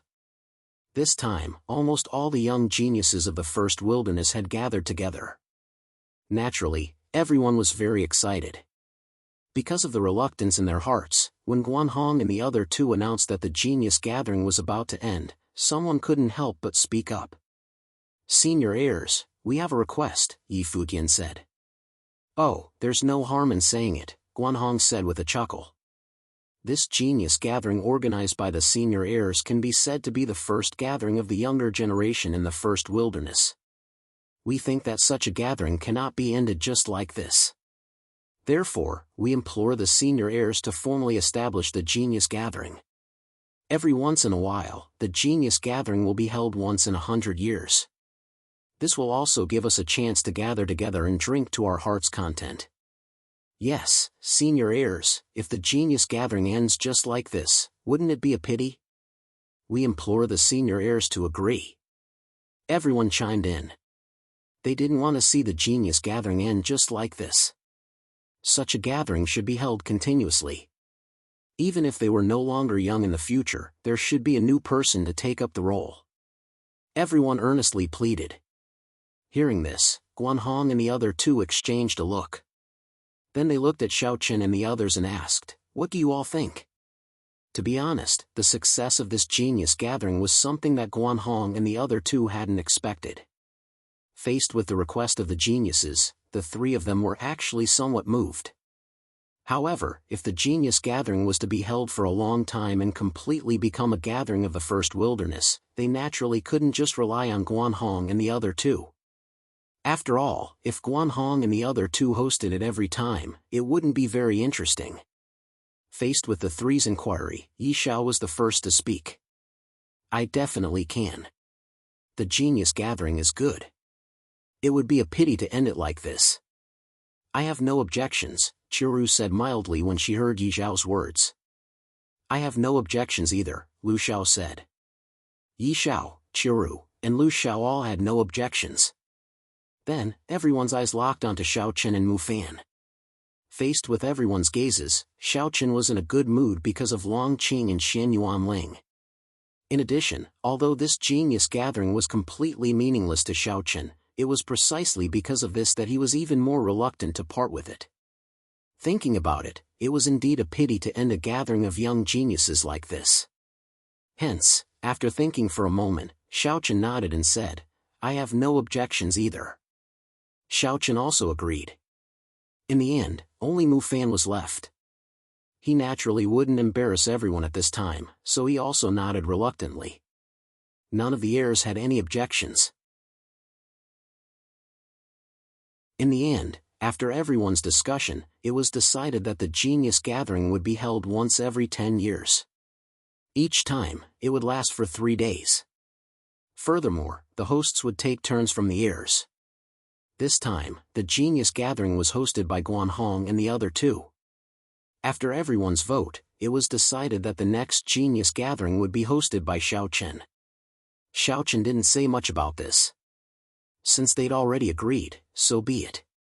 Furthermore, when the time came, everything could be handed over to Yu Shujin. He could just be a hands-off shopkeeper. After discussing the matters of the genius gathering, everyone was wild with joy and cheered. Who would have thought that a gathering that Guanhong and the other two had created on the spur of the moment would cause such a sensation in the end? Furthermore, as time passed, the influence of the genius gathering would become greater and greater in the future. Looking at the cheering crowd, Guanhong and the other 8 heirs raised their cups in unison. As the host, Guanhong raised his cup high and spoke loudly to everyone present. Everyone, the genius gathering is a gathering that belongs to our generation. Perhaps in the future, we will grow old, but right now, we are still young. I believe that this era will definitely belong to us. Come, everyone, let's drink to our heart's content. Begging for collection, begging for monthly votes, begging for recommendations.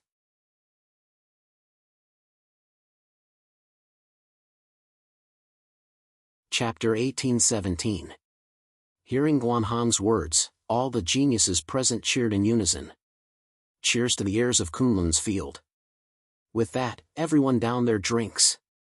The success of the geniuses gathering not only gave the geniuses of the first wilderness a chance to gather together, but also greatly improved the reputation of Xiaochen and the other heirs of Kunlun's field. It was killing 2 birds with 1 stone. After downing his drink, Guanhong was also affected by the atmosphere at the scene. He said excitedly, "Everyone, let's meet for the next geniuses gathering." With that, Guanhong, Xiaochen, and the other heirs of Kunlun's field took the initiative to salute everyone present. At this point, the geniuses gathering held by Guanhong and the other 2 had ended on a whim. The geniuses gathering, which would affect the younger generation of the entire 8 wilderness, had truly begun. Many years later, Xiaochen and the others would no longer be young. By then, the geniuses gathering would have become the first great sage gathering in the 8 wilderness world. Moreover, whether one was qualified to participate in the geniuses gathering would become the most important factor in determining whether one could become a young genius. No one knew how far the Heaven's Chosen gathering would go in the end. However, after experiencing this event, all the young geniuses present were touched. It was rare for them to gather together, but in these few days, it could be said that they were extremely happy. It was a great fortune to be able to drink and chat with young geniuses of their level, discuss martial arts, and spar with each other. After the geniuses gathering ended, Xiaochen directly took Long Qing and Xianyuan Ling out of the Jade Tower world. As for what happened after, naturally, the people below would take care of it. Many geniuses who had come to participate in the geniuses gathering also left the Jade Tower world one after another. Without caring about the geniuses gathering, Xiaochen personally led Long Qing and Xianyuan Ling into the Hachibara Senkai smoothly. They came to Xiaochen's cave residence in the 7th realm. Seeing that Xiaochen had returned, Hongxiu immediately went up to him. However, when Hongxiu saw Long Qing and Xianyuan Ling beside Xiaochen, her face darkened. She shouted coldly, "What are you doing here?" Hongxiu had seen Long Qing and Xianyuan Ling before. Back in the 7th wilderness, the 2 of them wanted to tear Xiaochen apart. Now that she saw them here, she naturally thought that the 2 of them were here to cause trouble for Xiaochen again. Long Qing and Xianyuan Ling did not get angry when they saw Hongxiu's cold expression. Instead, it was Xiaochen who said softly, "Hongxiu, don't mess around. They are my eldest brother and second sister. There was a misunderstanding before." With that, Xiaochen looked at Long Qing and Xianyuan Ling and said, "This is Hongxiu, the daughter of the 8th realm's realm master. Thank you for taking care of me these years." After introducing each other, Long Qing and Xianyuan Ling naturally did not argue with Hongxiu after hearing that she had taken care of Xiaochen. Not only did they not argue, they even cupped their hands and bowed to Hongxiu. "Thank you for taking care of third brother, Miss Hongxiu." They knew that Xiaochen had been through a lot in the past few years, so they were truly grateful that Hongxiu was willing to take care of Xiaochen at this time. Hearing this, Hongxiu, the silly girl, was a little flustered. She blushed and said, You're welcome." Hongxiu suddenly became shy. The main reason was that Xiaochen had said that Long Qing and Xianyuan Ling were her eldest brother and second sister. For a moment, Hongxiu felt like an ugly daughter-in-law meeting her parents-in-law. Her heart was in a mess. She let her imagination run wild. They are Xiaochen's eldest brother and second sister. Will they dislike me after what I said just now? What if they don't agree to me being with Xiaochen? Hongxiu's mind was in a mess. Xiaochen did not have the time to pay attention to her at the moment.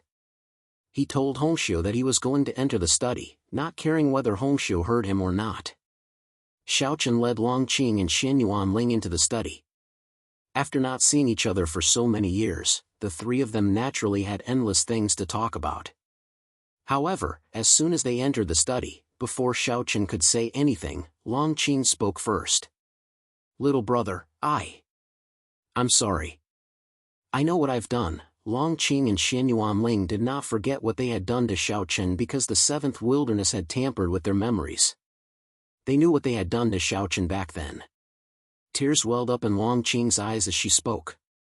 Upon seeing Longqing's expression, Xiaochen hurriedly said, "Second sister, your little brother, I was wrong." Xiaochen initially wanted to comfort Longqing by telling him to let bygones be bygones. However, he did not expect Longqing to burst into tears the moment he opened his mouth. Then, he hugged Xiaochen tightly. Longqing and Xian Yuanling were indeed very guilty. They felt that they had let Xiaochen down. When Xiaochen needed them the most, they had done such a thing to Xiaochen. Although they did not do it willingly, they had hurt Xiaochen no matter what. Longqing, who had completely recovered, was still as carefree as before. She was not gentle at all. She hugged Xiaochen and burst into tears, leaving Xiaochen at a loss. In the end, it took a lot of effort for Longqing to calm down a little and let go of him. With reddened eyes, Longqing looked at Xiaochen with a pitiful look and asked, "Little brother, you really don't blame me?" "I don't blame you.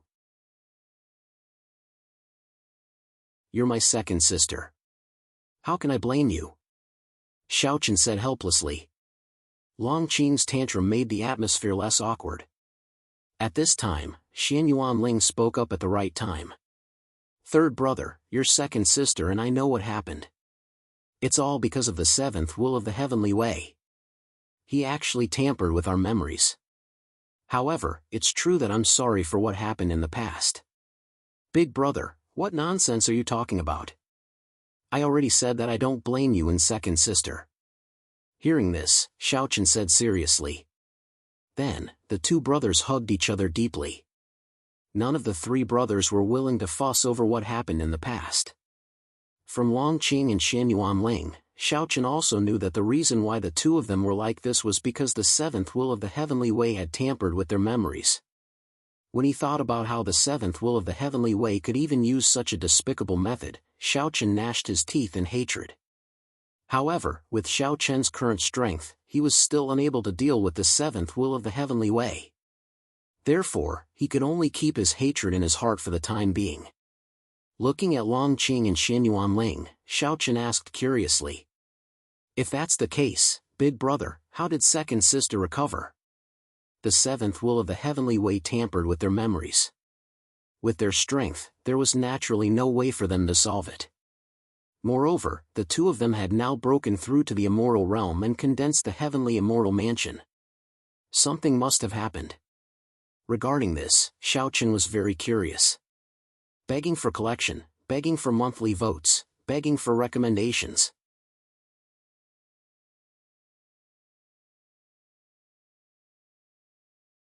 Chapter 1818. In the face of Xiaochen's inquiry, Longqing and Xian Yuanling naturally wouldn't hide anything. They immediately explained the matter to Xiaochen in detail. "Back then, after we parted ways in the first mainland, your big brother and I left the seventh wilderness and traveled all the way. When we arrived at the second wilderness a few days ago, we were lucky enough to find the entrance to the power of living beings. As we obtained the power of living beings, the memories that the seventh wilderness will of the heavenly way tampered with were completely shattered. Speaking of which, we were quite lucky," said Longqing. After hearing Longqing's words, Xiaochen nodded slightly and smiled. It seems that big brother and second sister are really lucky. To be able to encounter the power of living beings was indeed a heaven-defying opportunity. One must know that the power of living beings was extremely difficult to find. But the second wilderness? At the thought of the second wilderness, Xiaochen guessed that due to the destruction of the second wilderness, many living beings perished along with it. Would there be other power of living beings? The formation of the power of living beings was even further away from the power of living beings. After the second wilderness suffered such an unforeseen event, it was indeed possible that the power of living beings was formed. Xiaochen pondered inwardly, but at this moment, he didn't have too much time to consider this matter. He would leave it for another day. After asking about Longqing and Qinling, the two of them naturally asked Xiaochen what exactly happened back then. Xiaochen didn't tell Longqing and Qinling about the deaths of Xiaoqing, Bai Ruyue, and Qin Shuru. The two of them weren't present at that time, so they naturally didn't know about it. Now that they had recovered their memories and trusted Xiaochen 100%, they were still extremely curious about what happened back then. Facing their questions and recalling what happened that night, Xiaochen's eyes flashed with two cold glints. His voice was also extremely cold. Some of it was because of the power of living beings. Back then, after I obtained the power of living beings, I learned everything about heaven and earth. Because of the will of the heavenly way, the seventh wilderness tried to kill me. Fortunately, in the end, Realm Lord Luoli came to my rescue. It's a pity that father, mother, Shuru, and the others, Xiaochen naturally wouldn't hide anything from Longqing and Xianyuanling. He immediately recounted what happened back then in detail. Longqing and Xianyuanling had also refined the power of all living beings, so they had a deep understanding of what Xiaochen had said. This was because Longqing and Xianyuanling had also seen how the world enslaved all living beings. Because Xiaochen refined the power of living beings, the seventh wilderness will of the heavenly way killed Xiaochen's entire family. If it weren't for Luoli's timely intervention, perhaps Xiaochen wouldn't have been able to escape. After listening to Xiaochen's narration, a cold glint flashed in Longqing and Xianyuanling's eyes. At this moment, the two of them didn't have the slightest bit of trust in the seventh wilderness will of the heavenly way. All they had was deep hatred. Xianyuanling exhaled a mouthful of turbid air and said in a deep voice, "One day, the three of us will definitely kill the seventh wilderness and take revenge." Longqing and Xianyuanling didn't know that Xiaochen had a way to resurrect Xiaoqing and the others. At this moment, they only had thoughts of revenge in their hearts. Seeing this, Xiaochen didn't hide anything and told Longqing and Xianyuanling about the possibility of resurrecting everyone. Hearing that Xiaochen had a way to resurrect everyone, Longqing and Xianyuanling were stunned for a moment. Then, they were overjoyed. If he could really resurrect everyone, it would naturally be a happy ending. At the same time, Xiaochen also told them about Luan. The three of them chatted together until night fell. In the end, it was Luan who rushed into the room and interrupted the three of them. Previously, Luan had gone out to play. When she came back, she went straight to Xiaochen. It couldn't be helped. The little girl was too clingy to Xiaochen. Luan didn't care if there was anyone else in the study. She directly asked Xiaochen for a hug. Hugging Luan, Xiaochen said to Longqing and Xianyuanling with a smile, "Big brother, second sister, this is my daughter, Luan. Luan, they are your uncle and second aunt. Why aren't you greeting them?" Xianyuanling and Longqing were Xiaochen's siblings. Naturally, they were Luan's uncle and second aunt. Hearing this, Luan called out in a crisp voice. Looking at such a cute Luan, Xianyuanling was a little indifferent. He only nodded. However, Longqing liked this little girl very much. Without any explanation, she hugged her and said with a smile, "Luan, let me hear you call me second aunt." Women had no resistance to cute things.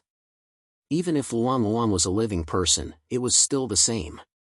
Being hugged by Longqing, Luan said unhappily, "Second aunt, I want daddy to hug me."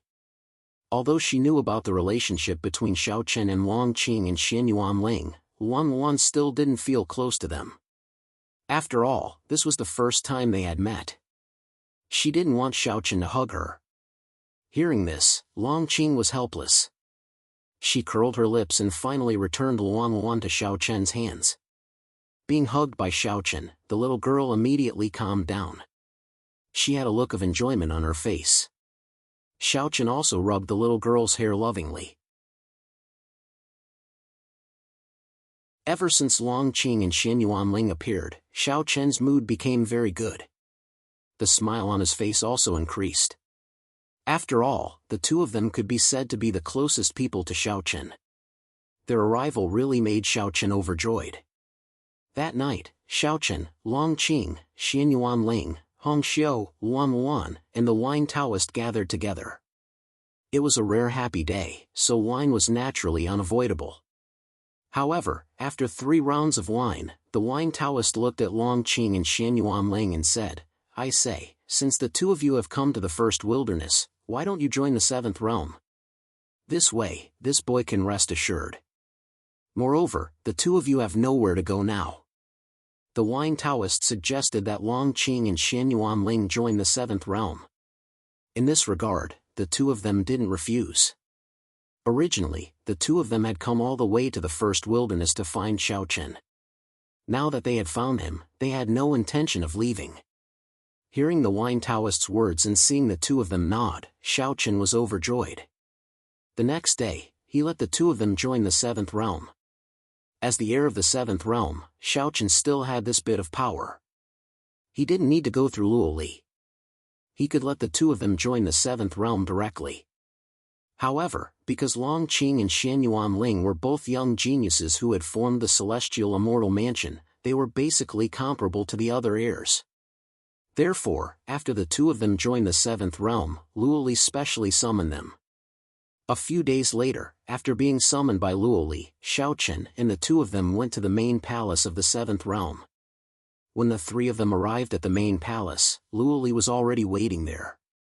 Looking down at Long Qing and Xian Yuanling, Luoli said indifferently, "The 3 of you are really a bit surprising. Please collect, vote, recommend."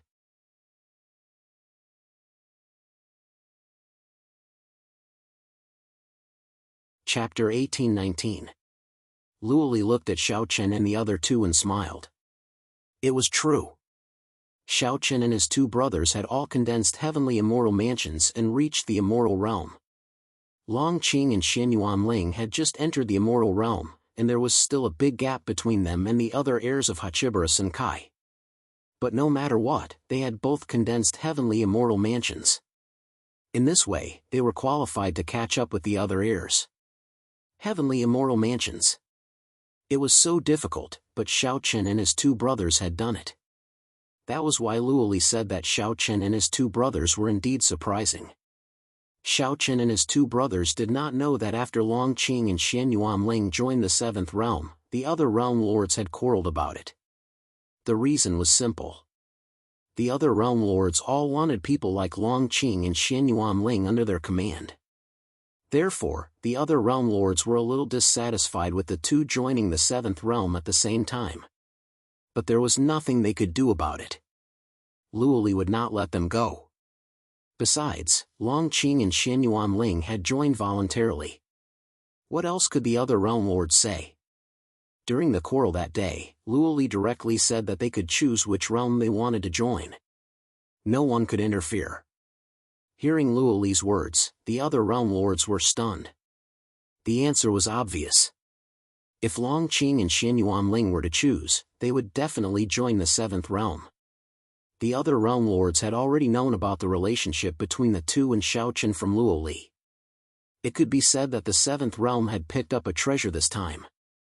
With Long Qing and Xian Yuanling joining, the 7th realm would almost have 3 heirs in the future. In this way, compared with the younger generation, the 7th realm would undoubtedly be at the top. Since he was in a good mood, Luoli cracked a rare joke. Xiaochen and his 2 brothers didn't say anything. After a few simple greetings, Luoli asked the question that concerned him and the other sector lords the most. That was, where exactly did Long Qing and Xian Yuanling encounter the force of living beings? One must know that the force of living beings was indeed too rare, so even the Hachibara Senkai attached great importance to it. Faced with Luoli's inquiry, Xiaochen and the other 2 had already thought of this point. Xiaochen did not hide anything from Luoli in the Second Desolate. Long Qing and Xian Yuanling encountered the force of living beings in the Second Desolate. Hearing this, Luoli's eyes flashed, and then he murmured softly, "The second desolate?" No wonder, no wonder. In fact, the sector lords had already guessed that the force of living beings would be born in the second desolate. After all, the entire second desolate had been destroyed, and countless creatures had died. It wasn't too strange that a new force of living beings would be formed. It seemed that the second desolate, which had become a dead land, was not completely worthless. Since Longqing and Xianyuanling could encounter the force of living beings in the second desolate, it didn't mean that there were other forces of living beings in the second desolate. After thinking to himself, Luoli spoke with Xiaochen and the other two brothers for a while. He told them that the Hachibara Senkai might explore the second desolate in the near future to search for the force of living beings. He told Xiaochen and the others to be prepared. Xiaochen and the other two brothers weren't surprised by Luoli's words. After all, the Hachibara Senkai would definitely not give up on the force of living beings. On the other hand, the will of the Heavenly Way didn't need the force of living beings because they didn't dare to let their subordinates refine the force of living beings. To the Hachibara Senkai, the force of living beings was a treasure. However, to the will of the Heavenly Way, the force of living beings was completely useless. Even if it was very precious, the will of the Heavenly Way didn't care and let their subordinates refine it. After leaving the hall, Xiaochen and the other two brothers returned to their cave abodes. On the way, Xiaochen joked with a rare smile, "How is it? Is the sector lore of the seventh realm different from the will of the Heavenly Way in the seventh desolate?"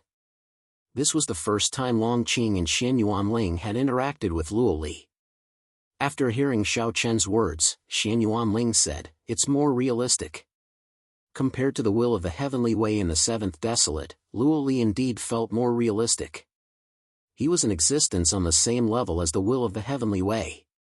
However, when facing Xiaochen and the other two brothers, Luoli was like an elder and didn't give them too much pressure. On the contrary, he was very kind. Hearing Xianyuanling's words, Xiaochen smiled slightly. These days, Xiaochen's smile had gradually increased. Firstly, it was because Xianyuanling and Longqing were by his side, making Xiaochen feel that he was no longer alone. Secondly, it was because Xiaochen, Bai Ruyue, and Shui Ro's situation was getting better and better with Luan Luan's help. People were not afraid of suffering. What they were most afraid of was not having hope. Now, Xiaochen felt that he saw hope. Moreover, everything was developing in a good direction. With Xianyuanling and Longqing's company, Xiaochen believed that he could definitely revive his family. At that time, his family would be able to reunite again. Nothing much happened in the next few days. Longqing and Xianyuanling also gradually adapted to life in the seventh realm. However, they did not move out. They still lived in the same cave residence as Xiaochen. This was not a problem. After all, Xiaochen's cave residence was very large. Not to mention two people, even if tens of thousands of people lived in it, it would not be a problem at all. Longqing and Xianyuanling stayed. Hongxiu, this silly girl, was very respectful to them. No one knew what she was thinking. Perhaps she thought that they were Xiaochen's elder brother and elder sister, so she took care of them very carefully. Xianyuanling and Longqing liked this silly girl very much. However, they did not have the slightest intention of interfering in the matter between her and Xiaochen. It was better to let them solve the matters between men and women by themselves. Everything was calm and peaceful. However, things were different in the outside world. Because of the geniuses gathering, there were still many young geniuses who had not left the Immortal Realm continent. Instead, they had formed groups to gain experience in the Immortal Realm continent. Of course, this had nothing to do with Xiaochen and the others. A few days passed.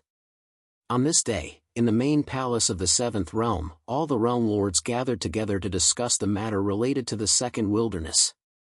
Knowing that there might be a new force of living beings in the second wilderness, the realm lords also planned to send people to explore it. However, they had different opinions about who to send. Now that there is no movement in the eight wilderness, I think it is not good to act rashly and alert the enemy. Let those little guys go. When they find the force of living beings, they can directly refine it. There is no need to specially bring it back. Luoli looked at the others and said, "Please collect, please vote, please recommend. You're tuning into the Mythic Realms YouTube channel. Don't forget to subscribe and join us on this journey to catch the most captivating stories."